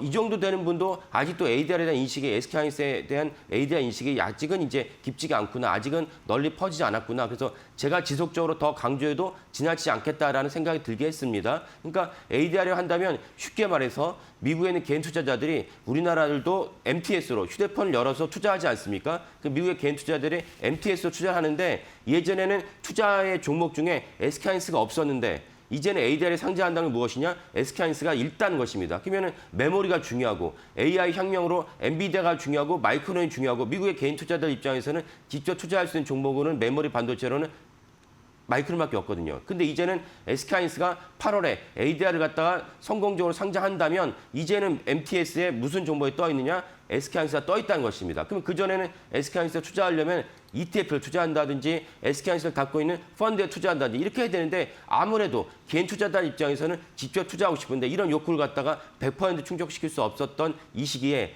6월 20일 날 SEC가 상장 승인을 하고 8월 달에 실제로 이제 ADR이 상장한다면 미국에 있는 개인 투자자들이 ADR을 통해서 직접 SK하이닉스를 매도할 수 있는 유통 채널이 열린다고 보시면 되겠고 또 다른 중요한 것이 무엇이냐? 미국에 있는 기관 투자가 중에는 내 포트폴리오를 갖다가 내가 SK하이닉스를 담고 싶은데 규정이 있는데 어떤 규정이냐? 미국에 있는 상장사만 너는 담아라. 이런 규정을 갖고 있는 회사들이 종종 있다는 것입니다. 그러면 그런 회사들 입장에서는 SK하이닉스가 포트폴리오에서 너무 좋은데 미국에 상장하지 않았으니까 어쩔 수 없이 눈물을 머금고 마이크론을 매수해야 돼요. 마이크론을 담아야 돼요. 이런 어떤 제한 규정이 ADR 상장으로 많이 풀리니까 수급에서 또 다른 어떤 SK하이닉스가 점프할 수 있는 그런 기반이 마련된다 보시면 되겠습니다. 그러니까 ADR은 아무리 상장해도 아무리 강조해도 지나치지 않는다. 이런 맥락에서 SK하이닉스가 진짜 6월 20일 날 SEC가 상장 승인을 한다면 또 한 번 주가가 분출할 수 있고 그때서 SK하이닉스 왜 이렇게 많이 올랐지? 이렇게 여길 수 있지만 저희가 말씀드린 걸 꾸준히 팔로우하신다면 이상하지 않다. 그러면 미리 이제 그 매수를 해도 사실은 좋은 어떤 결정이다라고 볼 수가 있겠습니다. 네, 보니까 이 기사에서 이제 SK하이닉스가 이번에 이제 미국 증시에 상장을 하면서 얼마를 조달할 수 있느냐, 요거에 대한 좀 내용이 나오더라고요. 아마 SK하이닉스가 우리가 뭐 계속 만나봤지만은 엔비디아도 그렇고 결국에 지금 많은 기업들이 돈을 필요로 하지 않습니까? 예. SK하이닉스가 ADR 상장을 통해서 또 자금을 조달한다면 이 역시 마찬가지로 아마 기업에게는 긍정적인 모멘텀이 되지 않을까 하는 생각이 들고요. 이어서 두 번째 키워드 바로 만나보도록 하겠습니다. 두 번째 키워드는 핵심은 HBM입니다. 말씀처럼 뭐 ADR로 뭐 상장을 하는 것도 중요한데 결국에는 이 기업을 선택하는 것은 이 기업이 가지고 있는 강점 때문이지 않습니까? 그렇죠. SK하이닉스가 가진 강점, 그러니까 다시 기본으로 돌아가서 이 기업이 어떤 매력을 가지고 있나 생각해 봤을 때는 결국에 HBM입니다. 이렇게 보면 될까요? 예. 그러니까 이제 SEC가 굳이 동북아에 있는 한국에 있는 이제 메모리 반도체 기업을 추가로 상장을 해주려면은 해당 그 메리트가 있어야 되죠. 왜냐하면 SEC 입장에서도 사실 자기들 고객들에 해당하는 미국의 투자자들에게서 새로운 종목을 갖다가 소개해 주는 거니까 그런 맥락에서 가장 큰 덕목이 무엇이냐? 수익률이죠. 그러니까 올해 SK하이닉스의 수익률이 매우 높거든요. 그런 관점에서는 그 상장 승인을 위한 가장 근간이 마련됐다. 그러면 수익률이 높은 이유는 무엇이냐? SK하이닉스 수익률이 높은 이유는 무엇이냐? 다 알다시피 HBM에 있어서는 세계 1등 기업이다. 엔비디아가 엔비디아가 칩으로 AI 혁명을 갖다가 인류에게 선물을 했는데 그걸 현실로 만들려면 반드시 엔비디아의 GPU도 있어야 되지만 짝이 되는 HBM이 있어야 되는데 엔비디아에 납품한 HBM 시장에서 90% 정도의 마켓쉐어를 가진 곳이 어디냐? SK하이닉스다. 이런 맥락에서 SEC가 SK하이닉스라는 매력적인 종목을 자기들의 국가의 시민들에게 투자들에게 소개해 줄 만한 근간이 마련되고 동기부여가 된다라고 볼 수가 있습니다. 그런 점에서 SK하이닉스가 HBM4를 야후파이낸스가 HBM4를 세계 최초 양산했다고 썼습니다. 저도 눈을 말씀드렸죠. 작년 11월부터 SK하이닉스가 HBM3, 3E, 18단, 12단부터 계속 쭉 앞서 나갔기 때문에 샘플도 엔비디아에 제일 먼저 공급을 했고 양산도 작년 11월에 제일 먼저 했습니다. 삼성전자 아니냐라고 생각하시면 계시지만 삼성전자의 주장인 거고 실제로는 그렇지 않다고 제가 또 말씀드렸습니다. 이 점도 야후파이낸스가 적시했다는 것도 지금 흥미로운 대목이고 그렇게 해서 ADR 상장을 하면 얼마의 자금을 조달할 수 있느냐 정확하진 않지만 지금 추정으로는 야후파이낸스도 140억 달러라고 추정을 썼습니다. 이 점도 사실은 140억 달러가 많다면 많고 적다면 적은 금액인데 여기서 우리가 중요한 대목이 무엇이냐 SK하이닉스가 올해 300조 정도의 영업이익을 더 줄 수 있다. 그러면 그게 무슨 큰 금액이냐 140억 달러 환산해봐야 20조 정도 되니까요. 20조가 적지도 않고 많지도 않은 금액이지만 SK하이닉스 입장에서는 근데 우리나라 당국에서 큰 금액인데 왜? 환율이 1,500 왔다 갔다 하는데 140억 달러 조달한다는 건 무슨 뜻이냐? 달러가 새로 생긴단다. 이렇게 이해하시면 됩니다. 그런 관점에서도 이번 ADR을 이재명 정부가 적극적으로 지지할 수밖에 없는 그런 배경 중에도 있다라고 보시면 될 것 같습니다. 네, 알겠습니다. SK 하이닉스의 ADR 주식 예탁 증서가 미국의 증권거래위원회 측에서 6월 22일에 승인할 예정이다라는 외신의 보도 만나보고 왔습니다. 결국에는 이게 주가에 반영이 될 텐데 얼마나 반영이 될지 그리고 언제 반영이 될지 여러분들 함께 체크해 보시면 좋을 것 같습니다. 지금까지 히든글로벌 조호진 대표와 함께 이야기 나눠봤습니다. 말씀 고맙습니다. 예, 감사합니다.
네, 여러분 밤새 편히 잘 쉬셨습니까? 6월 16일 화요일입니다. 자, 오늘도 또 세 가지 이야기 하나하나 좀 풀어보겠습니다. 자, 오른쪽부터 보시죠. 코스피 8,500. 사실 어제 8,603까지 찍더군요. 그래서 근데 어제 분위기는 이제 8,600을 그러니까 86자를 찍더라도 뭐 그 이상 갈 정도 분위기는 좀 아니고 왜냐하면 초반부터 5% 뭐 이렇게 오르면서 갔던 거기 때문에 뭐 7%, 8% 이렇게 가지 않는 한 이제 6%, 8,600 이상으로 가서 뭐 8,700 간에 뭐 이렇게까지 갈 상황은 아니었고 또 그렇게 가는 게 썩 바람직하지도 않죠. 네. 8,545, 5.2%를 났고 8,603까지 장 초반에 저렇게 화면에 잘 나오네요. 찍고 갔었습니다. 어제 코스닥 좀 아쉽죠. 초반에 2% 넘게 오르면서 1,054, 물론 뭐 1,100선까지 한 번에 가기에는 조금 힘이 붙이긴 하는데 어제는 사실 그러니까 그제까지는 코스피 가는 거에 코스닥도 좀 코스피가 더 올라도 코스닥도 좀 잘 따라가는 모습을 좀 보여서 정말 이번에는 같이 가나 보다라는 생각이 좀 어제는 조금 코스닥이 조금 힘이 딸리는 모습이 나타났고 수급적으로도 개인만 사고 나중에 이제 외국 기관도 좀 돌아오긴 했습니다만 전체적으로는 좀 수급이 약간 좀 딸리는 그런 모습도 좀 느껴졌습니다. 중요한 거는 어제 코스피가 요즘에 극한 변동성 장세에도 불구하고 5% 내외의 강세가 유지가 됐다라는 거. 이 부분은 결국은 중동 사태가 이제 살상 마무리가 되면서 그러니까 모든 조정의 그동안의 조정의 사실 근본적인 원인은 결국 금리죠. 그러니까 중동 사태 때문에 유가 오르니까 국채금리 건드니까 전체적으로 금리 다 올라가니까 연준이 금리 인상한다는 얘기씩 나오고 뭐 하여간 다 금리와 관련된 얘기들입니다. 30년물 5% 넘어가고 10년물 4.6%도 넘어가기도 했었죠. 5% 넘어가고 이런 것들. 근데 이제 그런 것들이 확실하게 안정이 되고 오늘은 사실은 더 좋았죠. 유가 이제 7자 찍었고 앞자리, 국채금리도 더 떨어졌고 그런 것들 때문에 아마 오늘도 뭐 초반부터 뭐 4, 5% 갈지는 모르겠습니다만 야간 선물이 2% 넘게 오르긴 했는데 예를 들어 2, 3% 오른다고 했을 때 적어도 2, 3% 올랐다가 갑자기 또 보합이나 또 마이너스로 이렇게까지 또 떨어지지 않을 가능성이 오늘도 높다. 그 견조할 수 있는 이유가 이제 그런 거라고 생각이 좀 되고요. 또 코스피가 외국인이 이 거래를 해서 샀습니다. 3조 2천억. 아직은 솔직히 뭐 신뢰가 안 가는 그런 모습이긴 한데요. 만약에 외국인이 최근에 뭐 올 들어서 120조 넘게 팔았던 걸 생각한다면 들어와 줄 수도 있지 않겠느냐. 뭐 그런 생각도 좀 들어서 만약 그렇게 된다고 하면 지금 화면에서 보시는 것처럼 최근 5일 중에 3일은 저렇게 겁나게 많이 팔고 12일, 15일 저렇게 이틀 동안 샀죠. 그럼 오늘도 보시죠. 외국인은 아직 뭐 섣불리 수급을 아직 얘기할 단계는 아닌 것 같습니다. 그리고 또 외국인이 사긴 사면서 한일사나 삼성전자를 집중적으로 사고 있다라는 거, 뭐 이런 부분들이 시장에서 좀 긍정적인 번호라 볼 수가 있겠고요. 또 국내 기업들 2분기 실적, 이제 실적 발표 이제 사실 시즌 시작되는 게 얼마 안 남았죠. 그런 부분들인데 기대감 굉장히 그러니까 컨센이 계속 올라가고 있다라는 거. 그다음에 연준의 금리 인상 가능성 앞서 말씀드린 이런 이유들 때문에 오늘 뭐 유가라든가 국채금리라든가 이런 걸 생각을 하면 더 떨어질 가능성이 높고. 근데 중요한 거는 역시 이번 주에 있는 FOMC에서 워시가 어떤 얘기를 할 것이냐 그게 핵심이라고 볼 수가 있겠습니다. 이 코스피 ADR 이건데요. 얼마 전에 40대까지 떨어졌다가 지금 65까지 다시 좀 올라왔습니다. 70 이하는 과매도라는 거 잘 아시죠? 120 넘어가면 이제 과매수. 그러니까 그동안의 조정 때문에 사실 어떻게 보면 이렇게 룸이 지금 120이라고 여기가 120이거든요. 이렇게 룸이 사실은 남아있다고도 볼 수가 있는 겁니다. 70 넘어가서부터 이제 70부터 이하로가 과매도라는데 70도 아직은 안 됐고 뭐 오늘 넘을 수도 있죠. 이렇게 아직도 룸이 굉장히 많이 남아있다라는 거. 그러니까 소위 말해서 과열 때문에 뭐 상승에 대한 어떤 상방이 막힌다 이런 얘기는 뭐 할 게 별로 없다. 뭐 이렇게 얘기가 좀 할 수 있어서요. 일단은 밸류에 대한 부담은 좀 상당히 좀 덜어놨다는가 그런 것들도 지금 사실 좀 가벼워졌다 몸이 뛸 수 있는 여러 가지 상황이 좀 됐다 이렇게 볼 수가 있겠습니다. 오늘 그래서 시장에서는 외국인 수급 한번 중요하게 한번 또 보시고 뭐 2, 3천억 이렇게 할 거면 사실 의미 없고 오늘도 최근에 보였던 것처럼 뭐 조 단위 이상의 순매수 그리고 또 대형주 중심에 특히 반도체 중심으로 뭐 그런 매수가 외국인들이 계속 들어온다 그러면 조금 한번 좀 기대해 볼 만하지 않을까 그런 생각도 하는데 외국인 수급은 뭐 아직은 확신을 할 수가 없다 이렇게 좀 봐야 될 것 같습니다. 자 오늘도 뭐 장 워낙 뉴욕 시장 워낙 좋았기 때문에 나스닥이 3%라고요. 좀 기대를 좀 해볼 필요가 있지 않을까 생각이 좀 듭니다. 차기 주도 섹터는 이렇게 건설, 조선, 방산 이렇게 예상이 좀 되고 변수는 역시 V-코스피가 아직도 80대라는 거. 그러니까 아직도 플러스 마이너스 한 5% 정도의 변동성은 감수해야 된다라는 거. 이런 것들이 현재 남아있는 변수다 이렇게 좀 볼 수가 있겠습니다. 자 다음 이슈 가보죠. 예, 오늘 마켓나우 일부에 잠시 후에 이제 제가 진행하는 프로그램에서 이제 이코노미톡 시간에 이세철 시티 전무 나오시는데 뭐 그때도 여쭤보긴 할 겁니다만 사실 삼전 닉스가 다시 좀 뛴다. 혹시 긍정론과 신중론 지금 나오고 있습니다. 일단 긍정론부터 좀 보죠. 노무라증권이 하이닉스 500만 원, 삼성전자 59만 원까지 목표가를 올렸습니다. 그 전에 400만 원, 삼성전자가 49만 원이었죠. 그게 이제 가장 높았었는데 또 이제 올렸습니다. 좀 다른 증권사들이 지금 비슷하게 따라왔었고 이제는 또 차이가 또 벌어졌기 때문에 국내외 증권사들이 또 이 노무라의 이 목표가를 따라갈지는 또 좀 봐야 될 것 같은데 그동안에는 노무라는 축 던져놓고 굉장히 앞서 나가고 그다음에 국내외 증권사들이 따라가는 이런 방식이 패턴이 계속해서 있어 오긴 했습니다. 그래서 노무라가 목표가를 얼마나 내놓느냐 이게 시장에서 항상 참 주목이 대상이었는데 지난 20일 날 했습니다. 며칠 됐는데 이제 지금 다시 삼전과 닉스가 뛰니까 화제가 다시 되고 있고요. 만두 슈퍼사이클 이제 시작 단계다. AAR 메모리 수요가 앞으로 5년간 1, 2만 배가 증가할 거다. 그러니까 이 얘기는 결국 뭐냐면 계속 간다는 얘기입니다. 그다음에 투자금 부족, 피크아웃 지금 얘기가 나오고 있는 이번 조정의 근거들이었죠.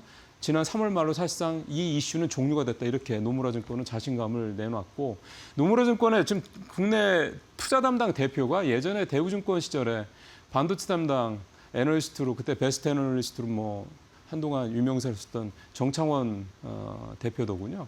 저도 오랜만에 뭐 예전에 취재할 때는 뭐 인터뷰도 하고 많이 했던 분인데 예, 그렇게 했더라고요. 저도 그래서 기사 보고 좀 오랜만에 좀 반갑기도 했습니다. 자, 다음 가보죠. 요거는 이제 이세철 전무 얘기입니다. 현재 이분은 이제 AI 메모리 사이클이 야구 2회 초반이다. 전체 주기는 9년 정도 전망했다. 그래서 앞으로 7년이 남았다. 계속 이세철 전무는 이 전망을 계속 유지를 하고 있습니다. 그리고 중요한 게 B2C뿐만이 아니라 B2B가 좀 이 수요 얘기입니다. 그래서 과거 대비 파급력이 최소 2배 이상이다라는 거. 그다음에 LTA 얘기 역시 하고 있고요. 그래서 LTE 때문에 밸류에이션 방식을 PBR에서 PER로 바꿔야 될 필요가 있다 얘기를 하고, 현재 퍼가 삼전 닉스가 6에서 7배인데 최소 10배 이상. 지금 이제 마이크론이 대략 이 정도 수준이고 이상 가야 된다라는 거고, 하반기에 신규 모멘텀으로 CPU의 발 메모리 수요 증가, 요거를 얘기를 좀 하고 있습니다. 다음 장 가보죠. 송명석 IM증권 연구위원은 비슷한 얘기를 하는 부분이 있습니다. LTA, 그다음에 GPU, CPU 1대1 수렴해서 CPU 발 메모리 수요 확대된다는 것까지는 같은 얘기고, 그다음에 단기적으로는 이제 수급이 타이트하기 때문에 대형주 강세가 지속될 거다 이렇게 보고 있고, 다만 단기 강세에도 불구하고 28년 전후에서 사이클 붕괴 리스크를 경계해야 된다라는 얘기를 했습니다. 그다음에 빅테크 현금흐름 적자가 이 두 가지가 2028년으로 송명섭 위원은 얘기를 하고 있습니다. 그러니까 2028년에 지금 국내 삼전 닉스가 지금 그 증설이 그때부터 본격화되죠. 이제 지금 신규로 팹 건설을 하고 있는 것들, 그다음에 공정 전환하는 것들, 그런 것들이 이제 그때부터 본격적으로 이제 물량이 나올 거라고 보고, 이때가 또 중국 애들이 빠르면 이때부터 뭐 창신이나 이쪽 양쯔들이 이제 이번에 하고 뭡니까 이번에 저 IPO 하고 자금 받아서 이제 빠르면, 근데 그렇게 쉽지는 않을 것 같습니다. 뭐 개인적으로는 2, 3년 걸린다고, 3년 걸린다 이게 수율 잡는 게 쉽지 않을 것 같아요. 어쨌든 뭐 그렇습니다. 그리고 빅테크들의 현금, 지금 현재 FCF 같은 거 이런 거 봤을 때 2028년 정도부터는 이제 더 이상 지금처럼 투자할 만큼 돈을 확보를 하기 힘들 거다, 뭐 이런 얘기도 좀 나오고 있고요. 그러니까 이런 식의 신중론도 있습니다. 근데 모르죠, 뭐. 지금까지 반도체 이렇게 갈 거라고 누가 알았습니까?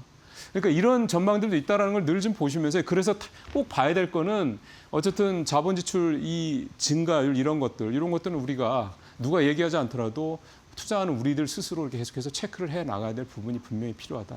이렇게 아직은 긍정론이 더 좀 강한 편인 건 맞습니다. 네, 자, 세 번째 이슈 한번 가보도록 하겠습니다. ETF로 옮겨간 B2, 요렇게 빚이죠, B2 신용잔고 2배 이제 이 얘기입니다. 주요 반도체주들의 신용임자 잔고가 삼성은 4.6조, 하이닉스도 좀 4조를 넘었는데 하이닉스가 4조를 넘은 건 또 역대 처음이고요. 근데 이제 이렇게 개별 종목에만 신용임자 잔고가 느는 게 아니라 이 삼전과 닉스를 편입하는 ETF 상품들의 신용 잔고도 증가세에 있다. 이제 요게 이제 내용이 되겠습니다. 그래서 보니까 뭐 코스닥 150은 뭐 아니지만 코덱스 200 같은 경우, 좀 타이거 200 IT 같은 경우 이렇게 들고 있고, SMR 반도체 공정, AI 탑 플러스, 이게 아주 대표적인 반도체 관련 ETF 상품들인 거죠. 이렇게 뭐 최근에 한 달 사이에 이렇게 신용잔고가 좀 늘고 있다, 이제 이런 얘기들이 좀 되는 거고요. 신용잔고가 는다라는 거가 기본적으로 신용자잔고 B2라는 거는 장을 좋게 보기 때문에 늘어나지, 신용잔고가 장이 안 좋을 때는 이게 꺾이는 건 여러분들도 뭐 잘 아실 거라고 생각이 좀 되는 거고, 지금 이런 상황에서 이제 이 부분을 어떻게 봐야 될 것이냐라는 건데, 그러니까 기본적으로 앞서 제가 그 반도체에 대한 그런 전망들, 현재로서는 여전히 강세에 대한 전망들이 좀 더 무게가 많이 실려 있다라는 얘기를 드렸던 것처럼 투자자분들도 그러시는 것 같습니다. 그러니까 전체적으로는 이렇게 기본적으로 이렇게 좀 반도체가 들어가 있는, 삼성전자, 하이닉스가 들어가 있는 ETF 상품도 그렇고 개별 종목도 그렇고 신용조정가 계속 좀 늘어나는 추세에 있다라는 건 결국은 반도체 쪽에 대한 전망치가 좀 높다라는 거고, 오늘 또 재미있는 기사가 하나 올라와 있더군요. 강남에 뭐 예를 들면 압구정동에 뭐 아파트 갖고 있는 분들이, 하여간 강남에 이렇게 좀 비싼 아파트들 갖고 있는 분들 중에 최근에 다주택자들 양도세 중과 그 유예, 요게 이제 지난 5월 9일로 만료가 되지 않았습니까? 끝나지 않았습니까? 그 때문에 이제 이재명 정부에서 계속해서 이제 다주택자들 집 팔아라 그렇게 얘기를 했는데, 뭐 많은 분들이 뭐 팔기도 했고, 또 많은 분들은 뭐 증여를 하거나 그러기도 있고, 또 뭐 많은 분들은 또 이제 그냥 버티고 있고, 뭐 이렇게 얘기가 나오고 있습니다. 근데 이제 뭐 버티는 분들이나 증여한 분들 외에 실제로 뭐 3, 40억 이상의 이런 3, 40억짜리 아파트를 강남에 있는 뭐 또는 이런 아파트들을 판 분들이 많이 있다고 그러더라고요. 그러니까 그런 분들이 돈이 이제 몇천억이 되는데 이제 그분들이 그 돈이 어디로 갔겠느냐. 근데 그 돈의 상당수가 주식시장으로 들어왔고 또 그 돈에 주식시장으로 들어온 돈의 상당수가 삼성전자하고 하이닉스를 집중적으로 매수를 했다라는 그런 자료가 하나 나와서 기사로 이렇게 화가 됐더라고요. 그러니까 굉장히 고액 자산가 분들도 그러니까 주식시장으로 들어와서 확실하게 그러니까 부동산처럼 확실하게 내가 믿고 장기 투자를 할 수 있는 종목으로 삼성전자, 하이닉스를 보고 있다. 이제 이런 얘기가 좀 될 것 같습니다. 자, 뭐 돈 냄새 잘 맞는 사람들도 뭐 반도체 두 대형주를 그렇게 신뢰를 한다고 하는데 글쎄요. 뭐 이런 추세가 아직은 좀 더 가게 되지 않을까 이런 생각을 좀 해보게 됩니다. 자, 오늘 또 주식시장 조금 더 기대감을 가지면서 좀 편하게 정규장을 기다릴 수 있는 날인 것 같습니다. 오늘 마치도록 하겠습니다. 고맙습니다.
네, 미국과 이란의 종전 합의로 글로벌 금융시장 오랜만에 안도 랠리를 펼쳤습니다. 유가 급락과 함께 위험자산 선호 심리도 살아나면서 뉴욕 증시도 그렇고 우리 시장도 좀 강한 반등세를 보였는데요. 지정학적인 불확실성이 거친 지금 과연 하반기 증시를 주도할 진짜 주인공이 누가 될지 이영훈 IM증권 서울금융센터 이사님과 이야기 나눠보겠습니다. 안녕하세요. 네, 안녕하십니까. 네, 드디어 이제 좀 종전 기미가 보이는 것 같습니다. 이제 합의가 나오면서 증시가 반등을 했는데 이런 강세장 국면에서 뭐 AI, 반도체 여전히 좀 시장의 주도주라고 봐도 될까요? 제가 여기 출연하면서 계속 말씀드렸었던 거는 이번 사이클은 AI 사이클이고 AI 투자가 지속되고 확장이 지속되는 한 저는 반도체 주식을 팔 생각이 없다는 말씀을 드렸습니다. 네. 그 말씀을 먼저 드리는 거는 주도주는 변하지 않습니다. 그래서 이제 조정은 받을 수 있어도 AI 쪽과 관련되어 있는 칩과 디바이스 쪽은 계속해서 유효할 거라고 저는 보고 있고요. 다만 이제 우리 시장에서 좀 불편했었던 거는 지난달도 그렇고 계속해가지고 수급이 그 반도체 일변도로만 좀 몰리다 보니까 네. 반도체 쪽을 사는 건 좋은데 다른 섹터를 팔아서까지 사게 되고 레버리지를 동원을 하게 되고 이런 부분들이 좀 불편했었다라는 말씀을 드렸는데 그 수급이 좀 일정 부분 풀리는 느낌은 있습니다. 근데 이제 제가 생각했었던 거는 반도체 쪽은 좀 상승이 제한되면서 주변으로 확산될 줄 알았는데 네. 다 같이 올라가는 그림이 나오더라고요. 그래서 어찌됐든 간에 지금 반도체 일변도로 가는 것보다는 시장이 조금 전반적으로 확산되는 거는 시장의 추가 상승이나 안정을 위해서는 더 긍정적인 흐름이다라고 말씀을 드리겠습니다. 네, 뭐 아무래도 강세장이다 보니까 AI와 반도체 중심의 주도주 흐름이 쉽게 꺾이진 않는다고 얘기를 해주셨는데 말씀하신 것처럼 뭐 최근 AI 쏠림이 심했지만 이제 그러면 틈새장 관점에서 눈여겨볼 업종, 뭐 종목 어디에 있을까요? 이 부분이 좀 딜레마인데요. 우리나라 기업들이 다 많이 올라와 있습니다. 그러니까 섹터들도 보면은 네. 조선도 한 3년 이상 계속 올라왔고요. 방산도 마찬가지고 원전도 마찬가지고 다 수년간 올라와서 지금 바닥에 있는 건 별로 없는데 그러다 보니까 글로벌 피어 대비로 이제 비교를 해가지고 볼 수밖에 없어요. 그러니까 글로벌 네. 피어라고 하는 건 글로벌 탑 클래스에 들어가는 그 섹터별 회사들, 네. 이런 회사들하고 비교를 해서 보면 예를 들어서 전력기기 같은 경우도 우리나라 전력기기가 과거에는 엄청 싼 데다가 쇼티지 효과를 봤기 때문에 급등을 했는데 네. 최근에는 비슷합니다. 그 얘기는 다시 말씀드리면은 글로벌 경쟁사들 또는 피어들의 어떤 주가 흐름하고 같이 맞물려서 움직일 가능성이 높다라는 측면에서 보셔야 되는 거고요. 네. 그런 맥락에서 상대적으로 좀 편안해 보인다라고 저는 생각하고 있는 섹터는 우선은 조선입니다. 계속 조선 말씀을 좀 많이 드렸던 것 같은데 조선주 같은 경우가 이제 실적이 어닝 서프라이즈가 지금 예고가 된 상태에서 최근에도 수주가 지속적으로 지금 늘어나고 있는 상황이고요. 네.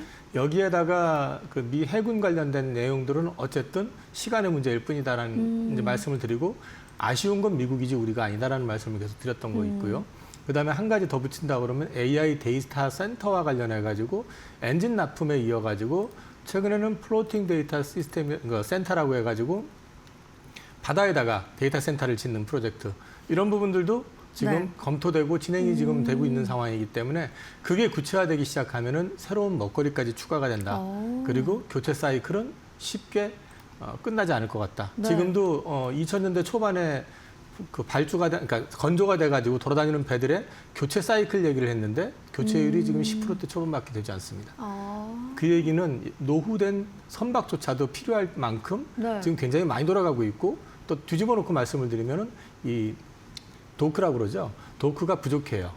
선박을 건조할 수 있는 공간이 부족하다는 거죠. 그래서 지금 이런 흐름으로 놓고 봤을 땐 단기에 끝날 것 같지는 않다. 그래서 그쪽 괜찮아 보이고요. 네. 수급을 좀 체크해 보니까 방산주 쪽에서도 일부 종목들은 외국인들이 계속 사고 있습니다. 그래서 방산주와 관련된 거 그리고 지난주 금요일 날 올랐다 어제 빠졌지만은 엔터주 역시도 외국인들은 지속적으로 매수를 네. 하고 있더라. 그래서 그런 쪽들도 한번 눈여겨 보셔도 괜찮을 것 같습니다. 네, 뭐 주도주가 유지되는 가운데 좀 수급 측면에서는 방산이나 엔터 쪽으로도 좀 주목을 해봐도 괜찮을 것 같다라고 얘기해 주셨습니다. 뭐 그리고 또 시장에서는 뭐 종전 소식이 전해지자마자 좀 그동안 짓눌렸던 재건주, 항공주들 좀 반응이 있었는데 뭐 실제 재건 사업으로 이어질 가능성이 있다고 보시나요? 트럼프를 어디까지 믿어야 될지 잘 모르겠어요. 그러니까 자기가 사고 쳐놓고 자기가 또 호르무즈 해협을 안전하게 개방했다고 떠드는 사람이기 때문에 호르무즈 해협은 전쟁 전에는 자유롭게 드나들 수 있는 해협이었잖아요. 자기가 사고 친 걸 지금 자기가 풀지도 않았는데 어쨌든 풀어놓은 것처럼 좀 떠드는 사람이기 때문에 조심스럽기는 한데 일단은 종전이 된다는 걸 전제로 얘기했을 경우에는 우리나라 건설주는 당연히 수혜를 보긴 할 겁니다. 네. 다만 한 가지 과거 중동 특수와 같이 우리가 독점하는 구조가 아니고요. 중국하고 나누게 될 가능성이 많다. 그래서 우리가 기대치를 갖다 너무 크게 가져가면 안 된다라는 걸 먼저 말씀을 좀 드리고 싶고 네. 그리고 또 실제 현지하고 네트워크가 잘 구축되어 있는 기업들 중심.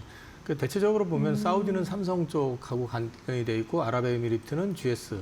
그다음에 뭐 이란이 열릴지 모르겠지만 이란 같은 경우는 DLENC 뭐 이런 쪽으로 해서 주로 우리나라 이제 건설사 가운데 큰 회사들 그런 쪽이 연계가 많이 돼 있기 때문에 보시려면 큰 회사 위주로 보시는 게 나을 것 같다. 네. 두 번째는 건설사만 가는 게 아니라 건설 기계도 필요합니다. 다 부서졌죠.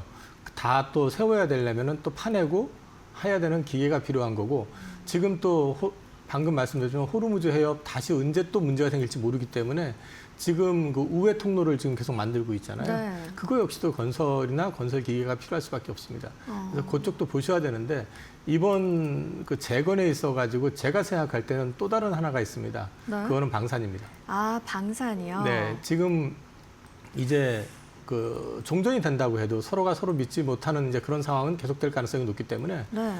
방산 수요는 생각보다 굉장히 괜찮을 것 같다. 네, 그래서 방산주도 이번에 재건과 관련해서는 관심을 가져보셔도 될 것 같습니다. 네, 뭐 재건 관련해서는 핵심주 중심으로 좀 접근이 필요할 것 같다는 얘기를 해주셨고 방산이 포함될 수 있다는 시각이 상당히 좀 신선합니다. 뭐 구체적으로는 그럼 우리 방산 기업들에 좀 어떤 형태로 기회가 올 수 있는 거예요? 일단 방어미사일 체계로 해가지고 아랍에미리트 같은 경우는 효과를 봤잖아요. 요격률 96%. 근데 문제는 그게 쓰고 나면 계속 채워야 되는 거고요. 네. 그걸 봤기 때문에 옆 나라 쿠웨이트나 사우디나 이런 쪽도 다 줄을 설 수밖에 없습니다. 미국의 패트리어트 미사일은 미국 자체 수요도 지금 충당을 하기 어려운 상황이기 때문에 네. 그렇게 되면은 뭐 속도나 가격이나 성능 면에서 뭐 압도적인 거는 결국 한국관산이라는 거. 그 다음에 또 이 요격 미사일뿐만 아니라 서로 인접해 있는 국가들 간에는 육상 무기 자주포도 될 수 있고 또는 이제 전차도 될 수 있고 실제 그런 수요가 있거든요. 근데 이제 전쟁 때문에 이제 중단이 됐었는데 그런 부분들도 충당 수요가 있을 것 같고 그래서 방산과 관련된 부분들은 이제는 누가 누구를 믿고 안 믿고 할 수 있는 상황은 아니다. 그리고 미국이 지금 발을 빼는 걸 가만히 보시면 미군 철수 얘기가 굉장히 강하게 나오고 있기 때문에 자체 수요는 계속해서 나올 수 있다. 이렇게 말씀드릴 수 있겠습니다. 네, 뭐 전통적인 재건 개념도 그렇지만 방산 쪽으로 좀 수혜를 기대해 볼 수 있는 업종들이 있다는 얘기 해주셨습니다.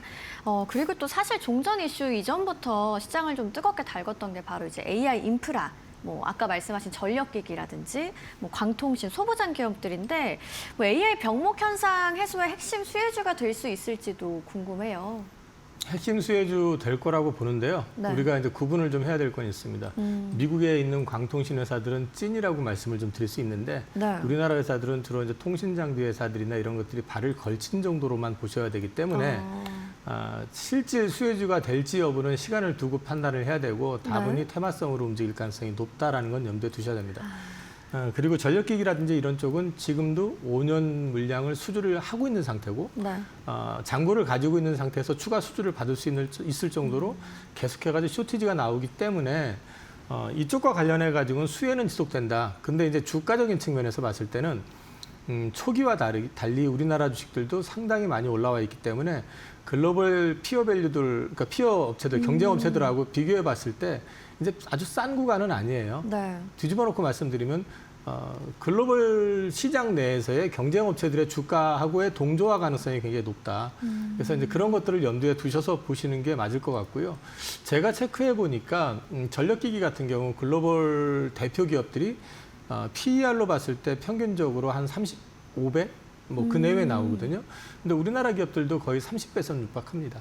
그러니까 이렇게 싼 구간은 아니에요. 그러니까 이제 그런 거는 염두에 두시고 보시면 될 것 같습니다. 뭐 국내 광통신은 좀 테마성이 짙다라는 얘기 해주셨고 전력기기 쪽으로는 이미 뭐 글로벌 피어와 동급 평가를 받는다고 볼 수 있겠네요. 그러면 전력기기 섹터 지금 좀 진입하기에는 약간 좀 고점 부담이 있다고 봐야 될까요?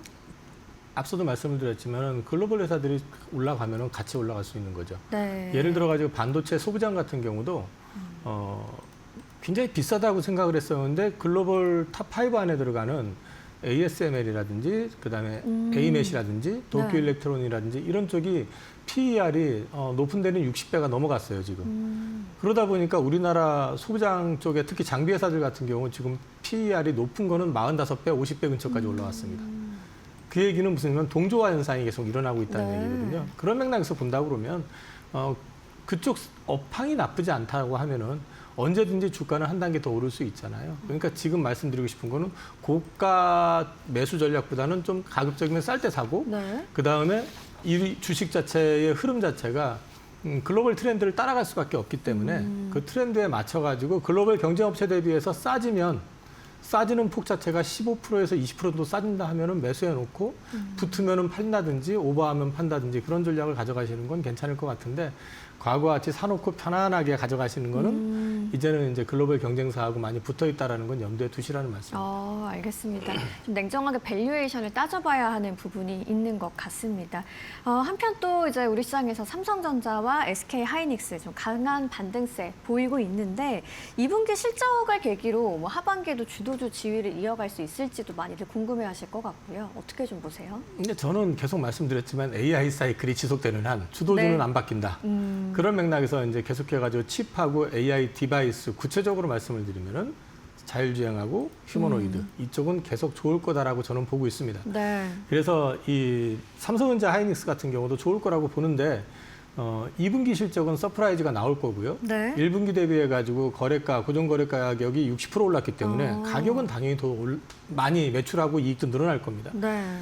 이제 3분기 실적부터는 기저 효과라 기고 효과라고 해야 되겠나요? 작년 거하고 이제 비교를 하다 보니까 성장률은 조금 정체가 될 거예요. 작년 대비 증가율이라든지 이런 거는 왜냐하면 작년 3분기부터 크게 올라왔기 때문에 그럼에도 불구하고 매출이라든지 이익 성장 모멘텀은 지속될 가능성이 높다. 그래서 저는 반도체 같은 경우는 계속 말씀드리는 건 중기적으로 봤을 때 이번 사이클 끝날 때까지 계속 지켜보셔야 된다라는 측면으로 말씀을 드리고 있습니다. 네, 뭐 3분기에는 좀 성장률 둔화 노이즈도 있을 수 있다고 하셨는데 그러면 뭐 역설적으로 봤을 때는 뭐 실적 발표 당일에는 뭐 좀 뉴스에 파는 그런 고점이 될 가능성도 염두에 둬야겠네요. 그거는 지금 2분기 실적도 안 나왔는데 뭐 3분기 얘기하는 건 지금 좀 섣부른 것 같고요. 네네. 일단은 2분기 실적에 집중하시는 게 좋을 것 같습니다. 네, 뭐 실적보다 향후 가이던스에 시장이 더 주목할 가능성이 있을까요? AI 데이터 센터 투자와 관련해서 최근에 그 빅테크들이 계속해가지고 차입을 하고 네. 증자를 하고 있죠. 네네. 그 얘기는 여전히 그쪽에 대한 투자 의지를 보이고 있습니다. 근데 거꾸로 이게 역으로 이제 해석을 해버리게 되면 얘들 돈이 좀 부족해지는 거 아니야? 현금 네. 흐름에 문제가 있는 거 아니야라는 또 우려를 또 가져올 수도 있다라는 거죠. 그래서 네. 향후에도 빅테크의 어떤 캐펙스 투자 이것과 관련된 부분들 이런 것들이 오히려 좀 변수가 될 가능성은 있어 보입니다. 네, 빅테크 투자 계획까지 한번 체크를 같이 할 필요가 있겠습니다. 자, 이제 뭐 일본은행 회의와 FOMC 일정이 다가오고 있습니다. 좀 시장이 좀 가장 주목해야 할 매크로 변수 어떤 거라고 보세요? 사실은 이번 FOMC가 되게 중요할 거라고 봤거든요. 이제 네. 뭐 금리를 올린다고 생각은 안 했는데 이제 거기서는 점도표를 이제 공개를 합니다. 3, 6, 9, 12월 1년에 4번 공개를 하는데 네. 이번이 6월이기 때문에 공개를 하는데 분명히 점도표를 높일 가능성이 있다라고 봤는데 높여놔도 종전되고 유가가 지금처럼 흘러내리게 될 경우에는 사실은 큰 문제가 안 될 수도 있습니다. 그래서 그게 단기적인 노이즈가 될지 모르겠지만은 크게 우려할 수 있는 이슈가 되는 거는 이번 종전 MOU가 됐던 뭐 그걸로 인해서 마무리된 거 아닌가 그런 생각하고 있습니다. 뭐 일본은행 같은 경우는 금리 인상이 뭐 예정된 변수라고 보는 시가 또 있던데요. 예정된 거고요. 네. 그건 어쩔 수 없이 해야 되는 입장이고 다만 이제 이게 연속적으로 갈 것인지에 대해서 얘기를 해주는지 안 해주는지 그걸 조금 지켜보실 필요는 있을 것 같습니다. 네. 뭐 혹시나 뭐 일본은행 관련해서는 엔화 환율 변동성, 우리 증시에서 외국인 수급에 좀 흔들림을 가져올 가능성은 없을까요?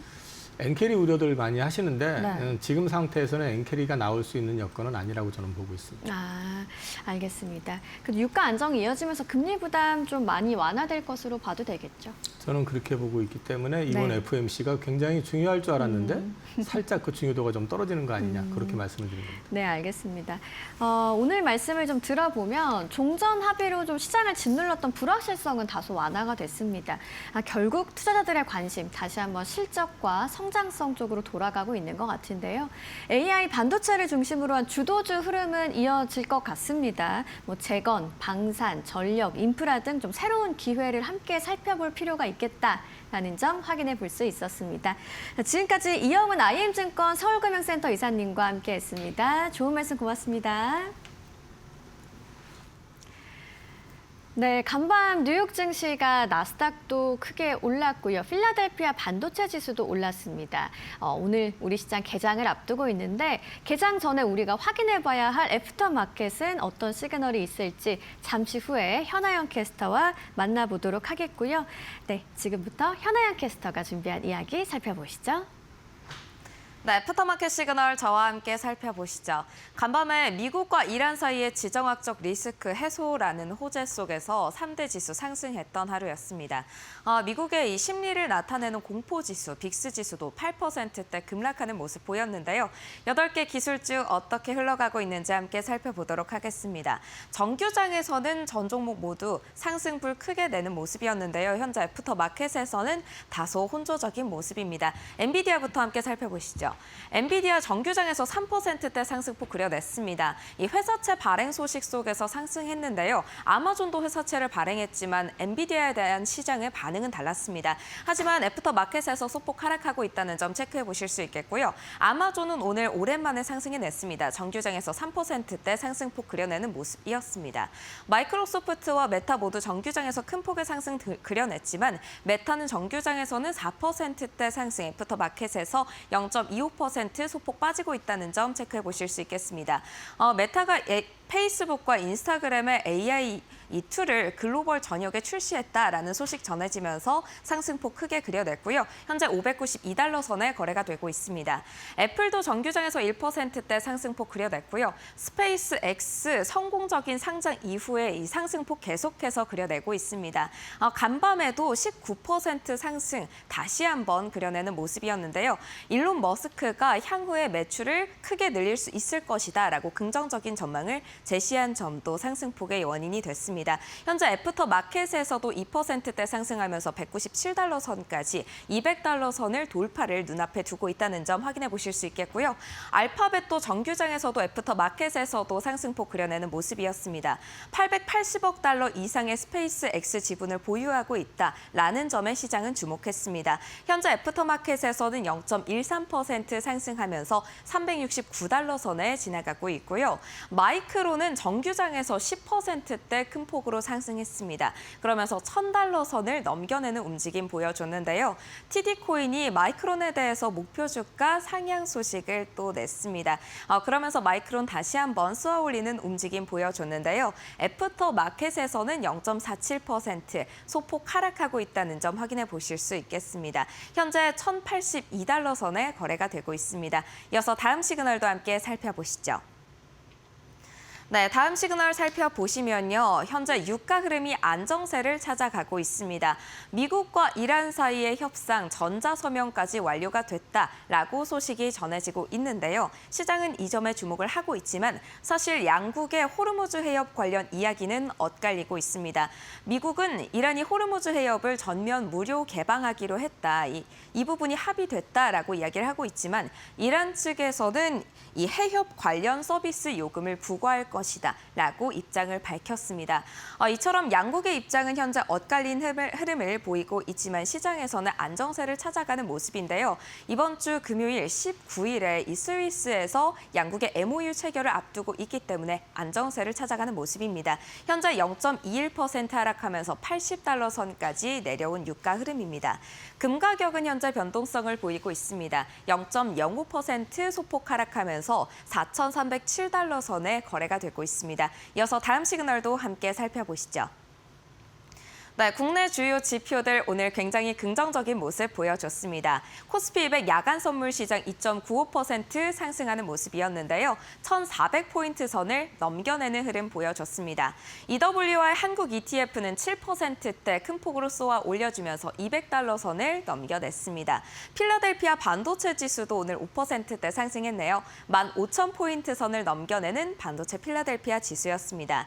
원달러 환율은 현재 0.05% 소폭 상승했는데요. 오늘 일본의 금리 인상 결정이 예정이 되어 있습니다. 한국 시간 기준으로 정오에 이 BOJ가 예정이 되어 있는데요. 시장에서는 0.75%에서 1%대 금리 인상이 예상이 되고 있습니다. 일본 엔화의 이 향방에 따라서 국내 원달러 환율도 좀 달라질 수 있겠다라는 점도 확인해 보실 수 있겠습니다. 지금까지 국내 주요 지표들 살펴봤습니다. 네, 미국과 이란이 종전 MOU에 합의하면서 드디어 106일간의 전쟁을 끝냈습니다. 고유가와 물가 부담 지속 그리고 해역 재봉쇄 가능성은 변수로 남아있는 상황인데요. 그래도 이 같은 소식에 중동 리스크가 완화되면서 글로벌 금융시장 일제히 화답을 했습니다. 간밤 뉴욕 증시에서 다우 지수가 0.92% 올랐고요. AI와 반도체 쪽으로 수급이 강하게 몰리면서 나스닥은 3% 넘는 상승을 했습니다. 필라델피아 반도체 지수도 5% 넘게 급등했고요. S&P 500 1.65% 올랐습니다. 다우지수가 다시 한번 사상 최고치를 경신하는 모습이었고요. 어제 우리 시장에서도 코스피가 5% 넘게 올라줬죠. 코스닥은 다소 상승폭이 아쉬웠지만 코스피 200도 5% 넘게 올랐습니다. 앞서 애프터마켓에서 살펴보신 것처럼 코스피 200 야간 선물도 3% 가까이 오르고 있고요. 한국 ETF도 7% 상승. 오늘 개장을 앞두고 우리 시장 좀 기대가 되는 부분입니다. 시총도 한번 살펴보도록 하시죠. 코스피 시총 상위 종목들 보시면 삼성전자와 SK하이닉스 여전히 강한 모습 보여주고 있습니다. 각각 4%와 6%대 오르고 있고요. 5위 종목들까지 모두 오르는 가운데 삼성전기 199만 9천 원에 있는 모습입니다. 16%대 상승이고요. 6위부터 10위 종목들도 살펴보도록 하시죠. 현대차가 6% 상승 보여주는 가운데 LG에너지솔루션 5%, 삼성생명도 10% 가까이 올랐고요. 삼성 삼성물산의 급등세가 눈에 띕니다. 15% 가까이 올랐고 HD 현대중공업도 10% 가까이 올랐습니다. 코스닥도 이어서 살펴보도록 하겠습니다. 알테오젠의 상승세 계속되고 있습니다. 에코프로비엠도 9% 상승, 에코프로 7%, 레인보우 로보틱스가 5% 오르는 가운데 주성엔지니어링만 2% 하락하는 모습 확인해 볼 수 있겠습니다. 자, 이번 주 일본은행의 회의, 캐비너시 체제의 첫 FOMC 좀 굵직한 이벤트들 대기를 하고 있는데요. 저희 마켓 시그널과 함께 계속해서 지켜보도록 하시죠. 저희가 준비한 소식은 여기까지고요. 내일 이 시간에 더 알찬 이야기로 찾아오겠습니다. 시청해주신 여러분 고맙습니다.